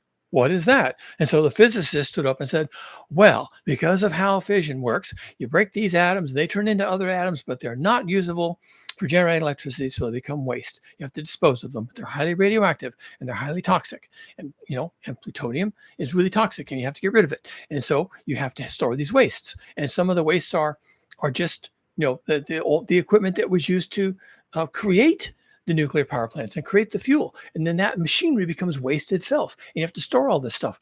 And then it remains radioactive for hundreds of thousands, if not maybe in some cases millions of years. So how do you transmit for a reliable long amount of time, like tens of thousands of years? How do you transmit to future generations? And we're going to accept this as our responsibility as nuclear engineers. And this was the 50s, right? We don't have these conversations anymore, but they were having these conversations in the 50s. We're going to try to be moral and ethical. And so we have to figure out how to message to future generations who may not speak English, may not speak any language that's currently spoken today, may not read at all, may not remember anything about our past and history, especially if we go through a bottleneck like, oh, I don't know, 999 out of 1,000 of us dying due to global heating. Okay, we go through a bottleneck, we come out on the other side, and nuclear power. Oh, I don't even know what that was. What's this nuclear power plant? I don't know. What is that? Well, what does that mean? And they won't even know because the average chimp doesn't. The average chimp doesn't know any of these things. They have no grounding in physics of any kind, or mechanical engineering, or electrical engineering. They have no grounding in any of these things. The average person who survives the coming annihilation due to the lack of fossil fuels, is going to be of middling intelligence, middling education. They'll do well as farmers, and they're not going to know what nuclear power is or was. And so the nuclear engineers back in the 50s said, okay, we could have a bottleneck like that. Here we go. We're going to have a bottleneck. We could have a bottleneck like that. And then we have to message to future generations for 10,000 years, if not 100,000, if not a million, that there are sites, places you cannot go. If you go there, you will die. If you open this barrel, you will die. Your whole tribe will die. Everybody who comes through here for the next 1,000 years will die. All the animals will die if you open this barrel. How do you send that message? Well, you put a skull and crossbones on it. That doesn't mean anything to people. You put the word, do not open. Well, in what language? How many languages? What about future languages that we don't even know anything about? Did you know that the Egyptian hieroglyphics were not even intelligible to Egyptians, actual people of Egypt? The hieroglyphics were completely unintelligible until we discovered the Rosetta Stone and were able to translate from Greek to Coptic to Egyptian hieroglyphics. And then all of a sudden we could read hieroglyphics. And Egypt was a major civilization at the time. And Egypt was around for thousands of years and built enormous pyramids and had hieroglyphics everywhere. And yet the Egyptian people, 1,000 years later, couldn't read them. So what are you going to put on the barrel that says do not open for 1 million years? I'm getting back to the nuclear priesthood. On the theme of how difficult this is. The nuclear priesthood, this was just a recommendation from, Rand Corporation or somebody came up with this. Is that, okay, we know something about religions. Religious texts are considered sacred. And when you copy them from a book to a blank parchment, you do it with exactitude because this is the word of God over here. And you want to faithfully reproduce the word of God. Why? Because it's the word of God. Okay. And so you're copying from here and you're copying to there, and you have to make sure everything is exactly correct. Okay. The religions have that theme. And there's also a theme of, okay, we need to copy the book. This is the work of God, or the word of God right here. Ermagerd. Okay, so we need more of this. We need more people to read the word of God. So you copy it and you put it in new parchments and you bind the parchments into a book and you send the book over to here. And then you make another one by hand and you bind the book and you send that over there. And then you spread the word of God and you copy very carefully every single letter. And if you translate it from Greek to Latin, oh my God, you have to argue about what do these words mean and how did God say it originally in the Aramaic? And then from the Aramaic, it went to Greek, and from the Greek, it went to Latin. From the Latin, it went to English. Well, German first, and then from German to English. And there's all these translations, and this is the word of God all the way down. That's what religions do because it's the word of God. So the nuclear priesthood was going to be a religion, and it was going to have sacred texts, which should be sacred, and every word is critical. If you're going to read it, you have to read it correctly. And if you don't know how to read it, learn how to read it. And if languages change, if we don't read English anymore or Latin or anything, something else, well, then we have to translate. So here's the word of God about the nuclear power and the dangers of nuclear waste. Here's the word of God about nuclear waste. And we're going to copy that into our new language. And it's going to be over here, writing it down on a new book. And then we're going to take this book and give it to the people. We're going to make another one. And that's how religions are. They promulgate the word of God, and because it's a sacred text, they don't interpret, they don't change, they don't alter, because that would be blasphemy, heresy. And so they thought, look, we'll just create a nuclear priesthood. We'll have monasteries. They'll have scriptoria where they copy books, and they'll teach the sacred texts. People will come and they'll listen to the sacred texts about the nuclear God and the nuclear weapons and the nuclear waste. And yeah. And there'll be places that are demonically possessed. And if you live here, if you see this symbol, whatever the symbol is, they'll make up a symbol. If you see this symbol, then that means that this dirt is demonically possessed, and you shouldn't dig here, and you shouldn't open any of these barrels, and don't do anything here, don't ever live here, don't put plants, don't plant any crops, don't have your children here because it's demonically possessed. And of course, that's be self-reinforcing, because if people did live there and there were nuclear waste leaking out into the ground, they would die. And so, of course, it's demonically possessed. Wow, those priests, they know exactly what they're talking about. What's their book? Let me read the book. Wow, this is the nuclear Bible. And I'm going to read the nuclear Bible, and we're going to translate this into new other languages, and we're going to spread this nuclear doctrine all over the world.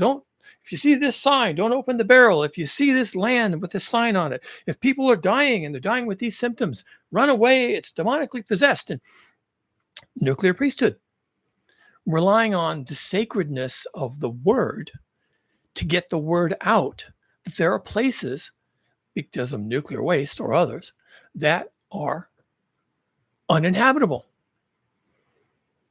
Now, of course, it went nowhere. The nuclear priesthood, a nuclear priesthood was just a recommendation, just a way to solve a problem of how to message future generations, 10,000 years, 100,000 years from now, that there are places on the earth that are contaminated with invisible things that will kill you, demonically or whatever, however they wanted to propose it.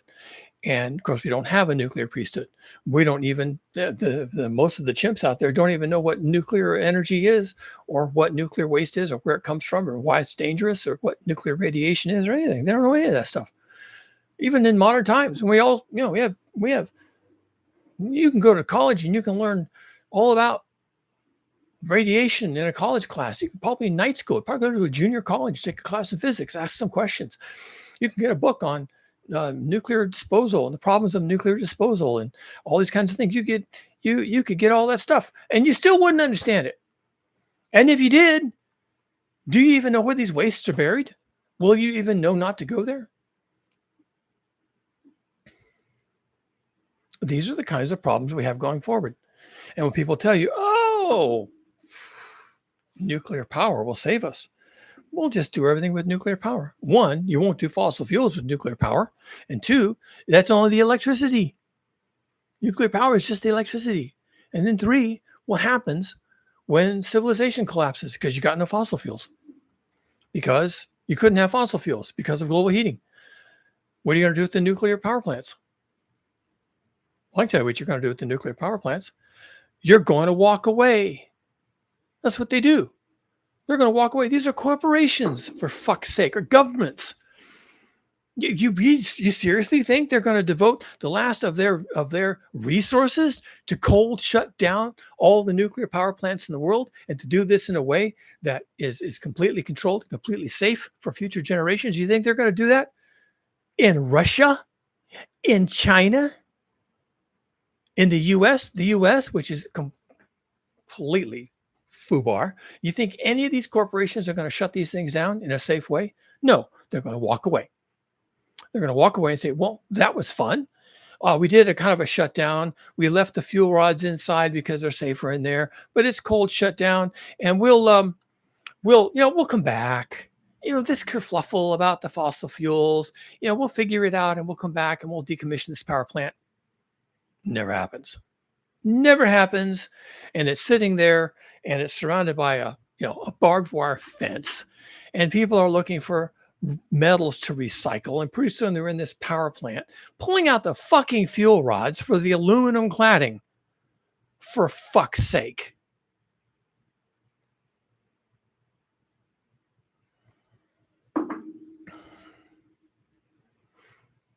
Not aluminum. What are they clad in? Titanium?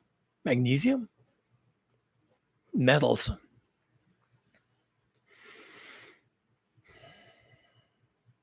We are not ready for this, people. We are not ready, and they're not getting us ready. They're not going to let us be ready. They won't provide the leadership. They won't. I've had other videos on here where I've said, look, the Trump administration, they are withholding information about satellite data, U.S. satellites that are already in space, and they're bringing down data about, what's going on with the storms, and where's the heat, and where's the flooding, and they're embargoing that data. They're shutting down NOAA. They're shutting down the National Weather Service. They're shutting down the Storm Prediction Center. They're shutting down FEMA, Federal Emergency Management Agency, and because they don't want people to know. Oh, that's just conspiracy. You got your tinfoil hat on, Cougar. You're just a conspiratorial person. No, they have to do that. They have to embargo the data. They can't have you knowing what's happening. They said it was a hoax. And then one day, physics. And it's not a hoax anymore. And so now what can they possibly do? Physics has showed up. And cars are washing away, and forests are on fire for years and years and years, and the fires never go out. They got zombie fires that dampen down in the winter, and then as soon as spring comes, they fire right back up again. Zombie fires everywhere, and the permafrost is melting, and methane releases, and the physics over there, and physics over here, and melting of this, and sea level rise, and shutdown of the AMOC, and it's all data, right? It's all instrumental. So what can they do? They can't say it's a hoax. What can they do? Oh my God, it's happening. I wasn't ready for this. You told me it wouldn't happen until the year 2100, and here it is. It's happening right now. What are we going to do? What are we going to do? Well, all they can do is pretend it's not happening. That's all they can do is pretend. And how do you pretend? You control the flow of information. And so that's what they're doing. They're controlling the flow of information. And they'll do the same thing with your nuclear power plants. They'll say everything's fine. Everything's under control. And then one day when the bottom falls out and the workers have all gone home and the workers have all fled to what they consider a safer place, and they don't want to be anywhere near these nuclear power plants because the workers know the story, right? They know where the fuck is going down. So they get as far away as they can get. And pretty soon there's nobody at the nuclear power plant. And maybe it had a cold shutdown, and maybe it's still running. Maybe they just left it running on automatic. Maybe there's a guy, maybe the janitor goes in there and checks the water level. Oh, yeah, it looks good. And he sweeps the floor. That could be the level of things at that point. And they're not going to let you know. They'll never tell you. You'll just know that over there on the horizon, there's that nuclear power plant. I wonder what they're doing with that. You go over there and there's a chain link fence and there's a padlock on the gate and there's a guard post and there's no guard in the guard post, and you shake the gate and there's a phone box outside and you pick up the phone and click, click, click. No one answers. It's like, what's going on in there? They're not going to tell you. You're not going to know. Well, you'll know when there's a meltdown. I suppose you'll know that they didn't do a cold shutdown. Oh, damn. That looks like a fire. Is that nuclear power plant on fire? Why would it be on fire? There's nothing over there that burns, right? Oh, Chernobyl burned. Oh, wow. Right. That's, yes, of course, there are things over there that burn. I guess must be because Chernobyl burned. Nuclear fire, uranium fire. I guess uranium burns. Is that right? Does uranium burn? Exposed to the air, it gets hot. It does. It does. Damn. Actually, most metals burn if you get them hot enough. So, wow, they're having a fire over there. I thought they shut that down. Didn't you think they shut that down? Did they not shut that thing down? What the fuck did they do? They just walked away? Who the hell just walked away from that thing? Well, that's what they did.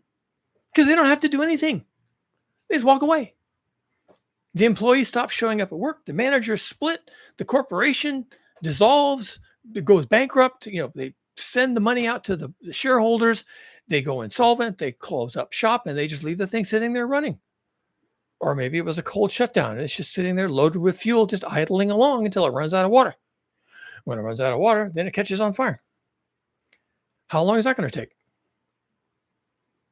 A month? 2 months? So 2 months into the big meltdown, I shouldn't use that word, 2 months into the collapse of civilization because of supply chain problems of the Third World War or whatever. In my book, link in the description, the Third World War lasts about 2 weeks as far as anyone can tell. And it's limited exchange between 2 or 3 countries. And then by the time it's over, no one even knows how it happened. No one even knows who was involved, but it was enough of a disruption to the global economy to terminate all supply chains, including fossil fuels. And so that's it. You're done. It happens abruptly, right away. It's like, oh, well, that was the Third World War. Well, that was nothing. Hell, business as usual, I guess. They can do that as often as they want. If that's all we're going to get out of it and that's all they're going to do, fine. Fight the fourth world war. Hell, schedule it for next month. It's fine with me. But it destroyed the supply chains. Read the book.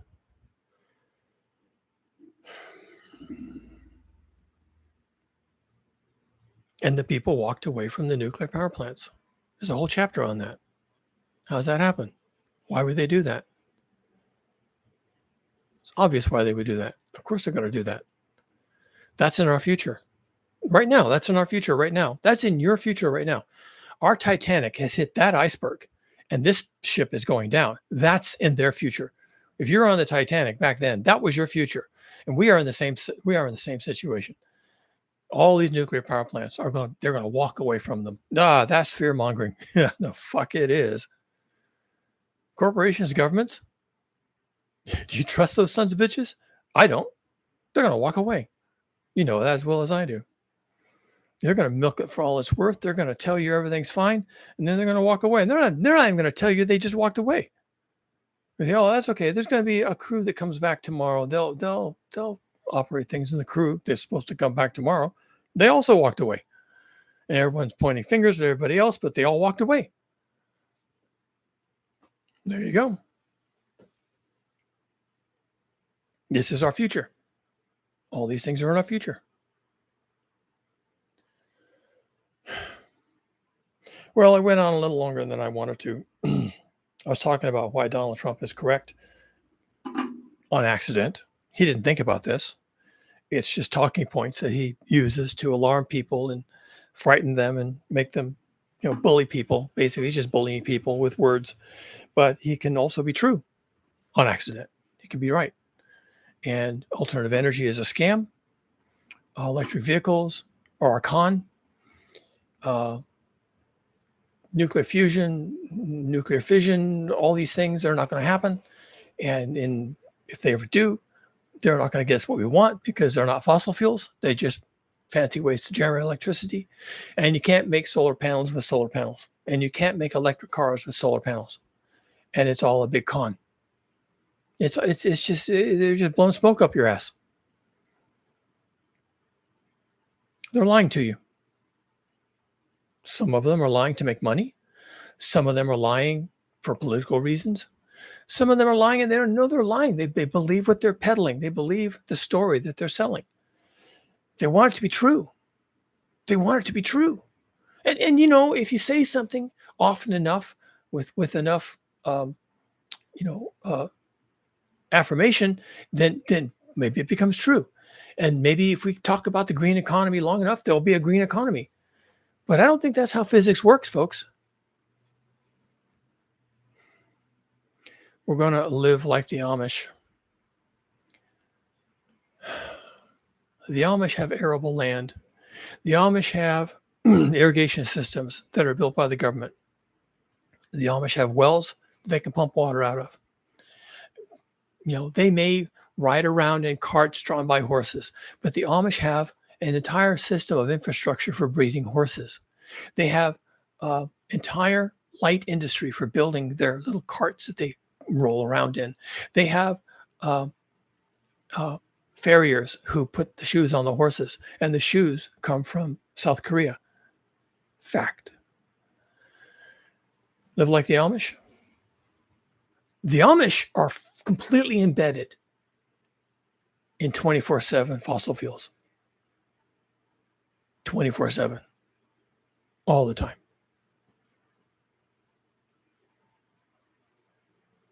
Yeah, their women give birth at home, and they don't go to churches. They have a small little church. They don't have a big thing. They don't have cars, and they don't have electric lights in their home. But they create products, and those products are sold into the global economy, which is a global economy. And they have medicines and feed for their horses, and everything comes in from outside, and they are indebted 100% of the time in the fossil fuel-based economy. They don't know that. I know that because everybody is. I like to give the example of a tiger in a zoo. Tigers are perfectly capable of feeding themselves, finding mates, defending their offspring. They have everything they need to do that, unless they're living in a zoo. There are lots of tigers that live in the zoo. And it's even possible that someday all the remaining tigers in the world will be found in zoos. That is a distinct possibility. A tiger in the zoo is living in a built habitat. It is literally made out of concrete. The tiger in the zoo gets all of his food delivered. It can be meat, it can be natural meat, but it came from a butcher. It came from some meat processing facility. It was brought by a human who was at the zoo because the zoo is a business. And that human is paid to be at the zoo to give the tiger its meat and also to protect the tiger from humans. Because there are a lot of people who would like to kill that tiger. And since he's stuck in a cage, he'd be really easy to kill. And why would they do that? Because tigers have a lot of value in the marketplace. How much is a tiger dick worth? How much is a tiger brain worth? I don't even know. A tiger is worth a lot more money dead than alive. So there are people who protect the tigers 24 hours a day, give the tiger food and water 24 hours a day, several times a week come in and clean out the tiger's cage, make sure no one gets to the tiger, protect the tiger, and the tiger's living in a cage. If anything happens to disrupt that tiger's built environment, the tiger dies. Nor does it take very long. The water comes from a garden hose. If the handler isn't bringing in the garden hose to fill the little trough that the tiger drinks out of, then that water disappears, and 3 days later the tiger's dead. We could have all the tigers in the world that remain living in zoos and have them all die within 3 days of each other because of a collapse of the built environment in which the tigers are embedded. So whether you're living like the Amish or living like a tiger, you're living in a built environment. You are embedded in a built environment, 100% reliant on constant 24/7 inputs of fossil fuels, which is creating global heating. And we will either have to voluntarily stop doing that and end the current, what do you want to call it, paradigm, business as usual, or we'll keep doing what we're doing until the earth becomes uninhabitable, which doesn't have to be very long from now. All right, given what's happening in the world currently, uninhabitable earth could be 20 years out, maybe less. So 10 years from now, 20 years from now, all of a sudden, the fossil fuels are shut off. Not because anyone said it's time to shut the fossil fuels off, boys and girls, party over. Not because of that, but because the infrastructure to extract, transport, refine, deliver, dispense fossil fuels collapses under the heat. People have to work in the oil fields. If it's too hot, then they're not there. People have to work at the refinery. If it's too hot, if the refinery doesn't have electricity, if the people don't have access to food, then they stop showing up at the refinery. The refinery gets shut down. It doesn't refine gasoline. Gasoline and diesel are not being dispensed out into the community. It's done. It's over. And it's over because of global heating. Because there wasn't enough infrastructure to keep people working, because there wasn't enough food on the shelves to help to make people feel secure about going to work, because there was too much violence in the world as the civilization collapsed under the heat.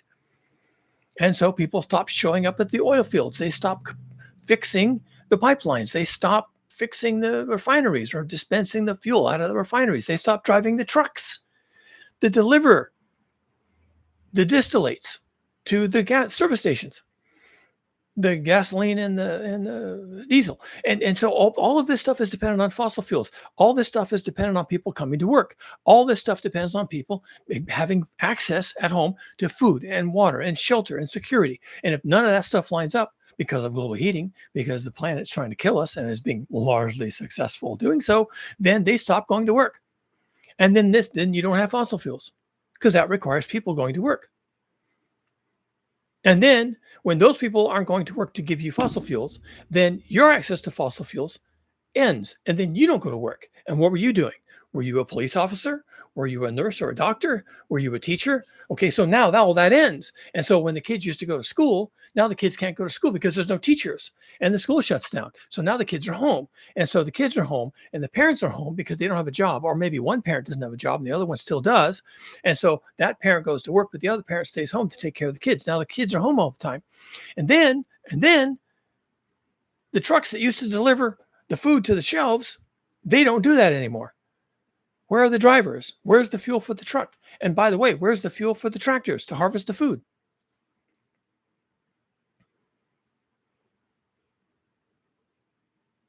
And then, you're right, Jan Klaus, then there's what the heat does directly to us. Communities in crisis don't function as communities.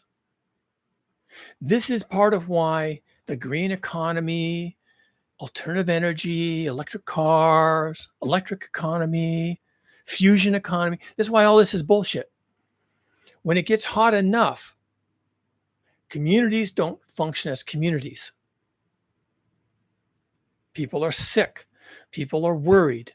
It's too hot. They can't sleep at night. It's just, and some of them are starting to die. Some of them are ending up in hospitals with organ failure. They can't go to work. They can't be in their car. It's too hot to be at work. There's power failures. Nothing is functioning. And so it can get so hot that people can't leave their home. And then the power fails. And maybe they had air conditioning for cooling, and maybe they had electric cooktops for cooking, but the power failed. And so now they're done. The refrigerator, all the food's going to spoil. And then when they try to go and get more food from the store, oh wait, they didn't have electricity either. All of their food is spoiled. And there's stuff on the shelves, but there's been a run on the markets, and so the shelves were stripped bare in the first 6 hours of the power outage. And probably some of that was looting. So the store has actually largely been destroyed by the looters. And so even if the power comes back on, it's going to take weeks to repair the store to get food back on the shelves. And what if that doesn't happen? What if the storekeeper just walks away? Communities can fail because of global heating directly causing massive, unwinding, spreading failures. Least of all, the refinery's not working to dispense the fuels to the gas stations. Yeah, there's that too. Communities can just flat out fail because of the heat or the smoke or the fires at the edge of town or the refugee crisis or the supply chain collapses or all the other things that heat can cause. Heat itself is a threat. Oh, I'll just add air conditioning. Your air conditioner comes from China. How long is that going to happen? How long is it going to be that they keep sending us air conditioning? Oh, well, that's fine. I'll get mine now, and maybe someone else won't get theirs, and then I'll have my electricity. Yeah, your electricity comes from a power plant, which comes over infrastructure, and there's an entire army of men and women that maintain that infrastructure. What if they decide not to do that anymore? What if they haven't had a meal in the last 2 days because the shelves are empty? Or you seriously think they're going to come to your neighborhood and fix the transformer up on the pole that just blew up because of the heat? I've actually had that happen in front of my house. These things go off like a bomb. They short out internally, and they go off like a bomb. There's 24,000 volts in there. Turns that thing into a grenade, explodes on the spot. So there, your transformer just blew up in the heat. And is there going to be someone come rushing out here with a smile on their face to fix your fag transformer on your pole in front of your house? No, I don't think so. The heat can end it, as well as disrupt the infrastructure, which can also end it. That is our future. We're going to walk away from the nuclear power plants. We're going to walk away from the electricity generation stations. We're going to walk away from the farms. We're going to walk away from the road maintenance. We're going to walk away from the schools. We're going to walk away from the hospitals. Now, maybe some of these will happen before others. Maybe there'll be enough dedicated people at the hospital to try and hold on. But eventually, something bad is going to happen at the hospital, and there's going to be a mob. There's going to be a fire. There's going to be a riot or something, and they just stop showing up. There's nobody at the hospital. You go there with your appendicitis, and the emergency room, it's empty. And the doors have been broken in, and everything is thrown off the shelves. And people, what are they looking for? Probably drugs, right? Heroin, fentanyl, but whatever they were looking for, it's not a hospital anymore. And you can't get your appendix taken care of.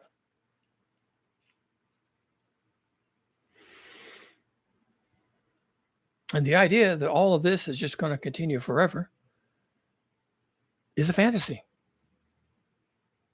It's a fantasy. And the idea that there's a green economy out there made possible by alternative energy, made possible with solar panels and wind farms and kumbaya and some electric future, it's a fantasy. We don't get there from here. We are 100% dependent on fossil fuels for everything, and that's not changing until it does, until the rug pull, right? Until the rug is pulled out from under us, and then it's over. And so you were supposed to start the journey to a green economy and a green future and alternative energy, and every child gets a pony. You were supposed to start that when you still had fossil fuels, when you still had leverage. And now the fossil fuels are done, the big rug pull, and you didn't make that trip. You didn't make that journey. You, your community, your government, your advisors, your presidents, your prime ministers, your parliaments, they didn't make that journey with you, for you, in spite of you.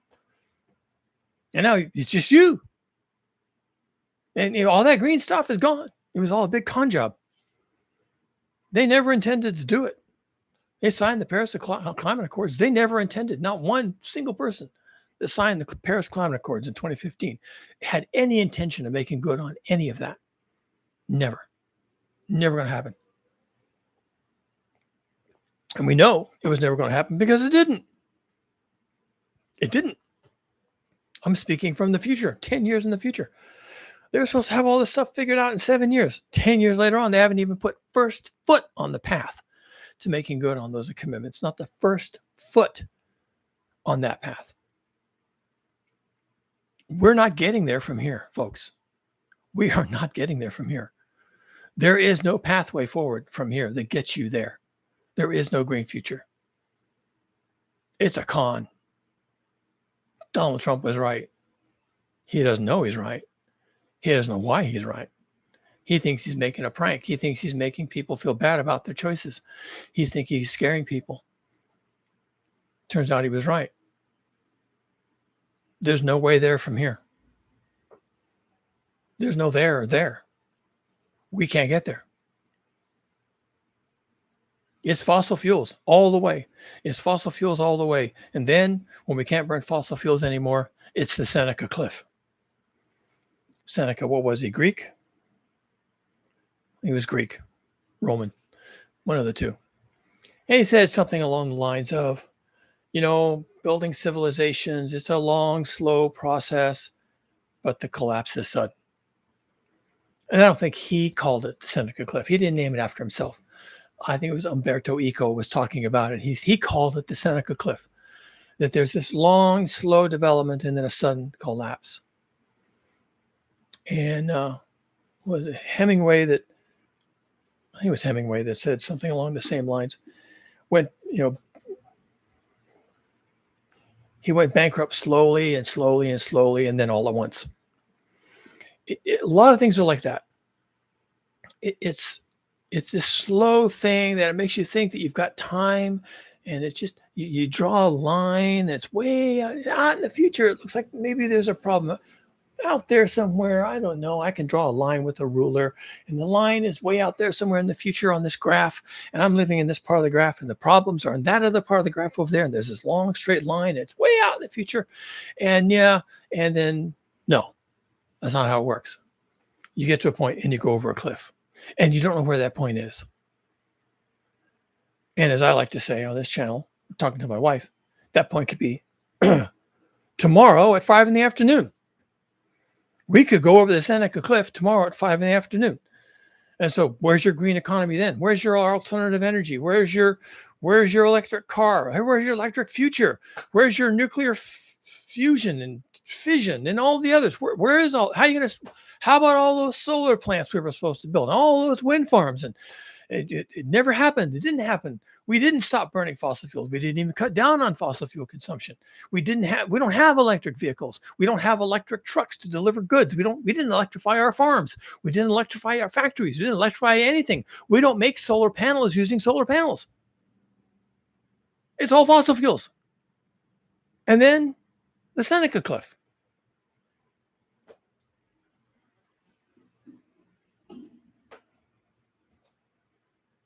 That's why I wrote the book.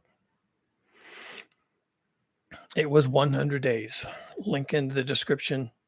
Check it out. I had fun writing it. Gave me a chance to think about all these topics, and more. I described the problem with nuclear power. I describe in the book the challenges of near-term human extinction, why I don't think it will happen, but why I think something just as bad almost certainly will, which I call it, the great die-off. 999 people out of 1,000 perish quickly, very quickly, like in 100 days, maybe less. Sounds impossible. Sounds like science fiction. Sounds like a zombie apocalypse. It's not. It's physics, folks. It's just physics. No food, no water, you die. No food, no water, you die. Where's your food come from? Fossil fuel infrastructure. Where's your water come from? Fossil fuel infrastructure. Your shelter, your first responders, the hospital, the school, the supermarkets with the food on the shelves, the food itself. Where's it all come from? 2-3 weeks without fossil fuels. Everybody dies. A month without fossil fuels, everybody's dead. If I were to go back and rewrite the book, I think I would place more emphasis on the question. It's in there.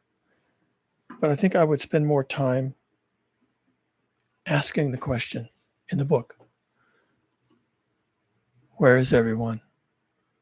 Where is everyone? Where'd they go? They're not here. You don't hear them. They're not shooting. They're not looting. They're not Mad Max running around slitting each other's throats for the last gallon of gas. There's nobody here. Where is everyone? Where'd they go? I think I would spend more time asking that question. But what is made clear in the story, there's no way to know where they went. And the reason why there's no way to know where they went is because their story, the story of the lost, cannot be known because they're gone. They have no voice. They have no narrative. They have nothing to teach us. They have no story to tell. They're gone. And you would think that if 999 out of 1,000 people died in some event, that would be newsworthy. That would be noteworthy. There'd be books. There'd be dissertations, PhD studies, and there'd be government reports, and there'd be a UN report. No, what? How? Who? Who's going to write all this? What are you talking about? How will anybody know? Who's going to have time? And you're too busy. We're trying to recreate village life and hardening your perimeter and finding seeds to plant and tilling the soil and pulling up the weeds and trying to find water and carting water in from the river that's a mile away. And you're not writing the definitive treatise on where everybody went. You're surviving. And maybe, a generation from now when you're old and gray bearded and your grandkids have collected around your feet and they say, tell us again, Grandpa, Grandma, what was it like at the fall of civilization? And then you'll have a story to tell. And in your story, you don't die. Because you didn't. And that's called a contingent fact of history. Where did the 999 out of 1,000 go? We don't know. We'll never know. We can try to guess, but they're gone. And that's all this is to say. It's not even interesting. It's not even a chapter in the book. It's just a question. Where is everyone? One proximate answer is they're all here. And you turn around and you look behind yourself and they're standing behind you. They're your villagers.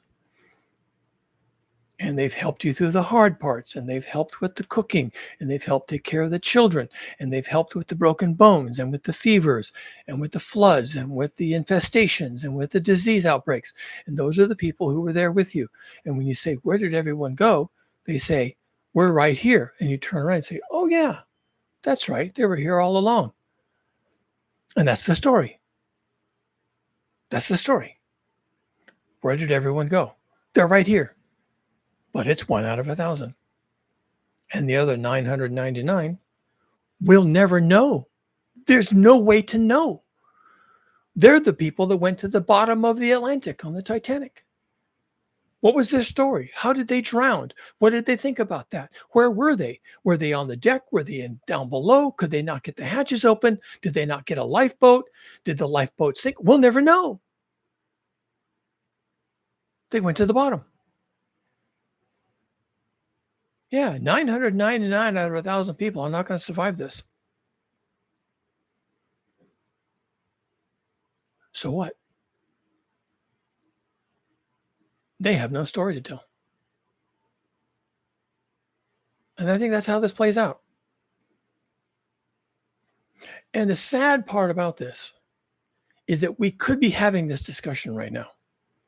Instead of talking about the fantasies of a green economy and solar power and Bitcoin and AI and electric vehicles and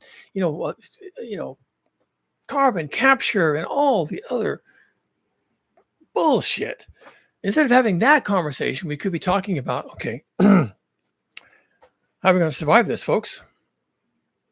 Let's start with the basics: food, water, shelter, medicine, village life. Okay, that's 5 things. That's the work of a lifetime right there. Let's just stop there. Let's just stop with that. What's the 5 things? Food, water, shelter, basic medicine, right? I think that'd be kind of cool. Maybe we don't get that. Community. Maybe I'll throw security in. So maybe that's 5 things because you can't have medicine. Because medicines all come from India. So food, clothing, shelter, security, and community. 5 things. 5 things right there is the work of a lifetime. Absolutely, hands down. And basically, those 5 points are the entirety of the book I wrote. It was 100 days. It took 100 days to nail those 5 down, put a stake in the ground and pound it in. We draw the line here. 100 days. Link in the description. Check it out. It's kind of a user's manual. It's not meant to be a drama. It's not meant to be Tom Clancy or Dan Brown or any of those others. Okay, it's not meant to be titillating. It's a user's manual for owner's manual because you're gonna have to own this. We're all gonna own this. It's an owner's manual for the collapse of civilization. That's how I think of it, and that's how I wrote it. Because I'm a scientist and an engineer, and what do you expect, right?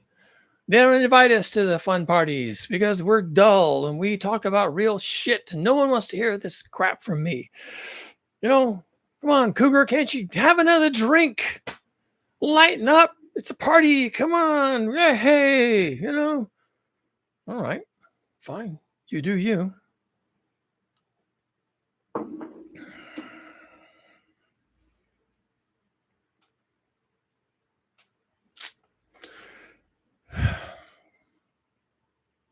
I did not work on the roof today. It's raining. It's going to rain tonight. I'm fine. I have most of the roof on and I have tarps over that. And unless the wind is blowing like a hurricane, I should be fine. I will be working on the roof for the next week. And so I won't be doing videos probably. So watch this one a couple of times. And besides, it's 2 hours and 10 minutes. You're going to have to get through this a couple of times. Thank everyone. in the comments. Thank you for your participating. Don't know where you came from. Don't know why you're here. I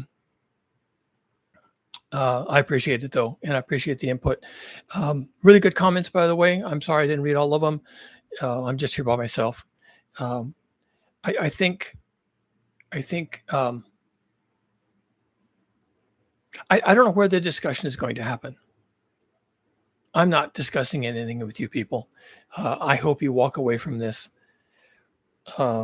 stimulated. Like, think of it as a TED Talk, right? Where I give a lecture and you come away mentally invigorated, right? To tackle hard things. Let's go there. Let's wrestle with this. Rawr. And I hope that's the case. I'm wrestling with this stuff a lot. And I come on here to talk about really what I'm wrestling with. So like and subscribe. I'll be back on here again soonish. And we'll have another topic. I don't know. What should we talk about? The fact that we're getting tropical storms in California at the end of September. That would be an interesting topic, wouldn't it? Tropical storms in California, end of September. About the European heat waves, 3 years in a row. That would be an interesting topic. Wonder what's going on there. I wonder that could be. Some headline I saw. When did I see this headline? Somebody's already doing a study that says basically all the heat waves in Europe are because of global heating. Okay. Makes sense to me. It's like, duh. What else would it be caused by? Sunspots, for fuck's sake. There's also some indication. Oh, I think Zabina Hassenfelder, YouTube influencer, physicist, working physicist, has a YouTube channel. Talked about, I just saw the headline of her video. I didn't watch it. I probably will later, about termination shock. That changes in fossil fuel consumption, pollutants, not CO2, but other pollutants like sulfur dioxides, has caused a reduction in the reflective layer in the atmosphere called the aerosol layer. And the aerosol masking effect, which is reflecting sunlight back out to space, has been diminished. So it's like a negative, right? So you diminish the aerosol masking effect, you increase the insolation, the amount of incoming solar radiation. You decrease the aerosol masking effect by changing how you burn fossil fuels, not reducing your fossil fuel consumption, but by changing how you burn them, which is an economic profit motive, right? By decreasing the aerosol masking effect, you increase insolation, and so you get what's called the termination shock. You've terminated a kind of use case, and you've increased global heating, and so now they're worried that the sudden increase in all the heat that we've been seeing in recent years is due to termination shock. Wow! Holy smokes! Wow, we're already in termination shock. Fuck me. Okay, that's the end of the world, folks. People who study this shit didn't think that termination shock would be a big deal, and they didn't think it was going to happen for maybe 50 years anyway, because who's stopping burning fossil fuels? Nobody. And then it happened anyway because some shipping conglomerate decided to burn fossil fuels differently. They're still burning fossil fuels. They're just going to burn them differently. And now termination shock. Weak in the knees. I'm shivering with fear. Termination shock. Are you even serious? We're fucked. Oh, God, we're fucked. What are we going to do? What are we going to do? What are we going to do? Like and subscribe. I'll be back here next week. Thank you all for coming. Thank you for your comments. You're all very kind. Thank you for your support. And we'll do this again.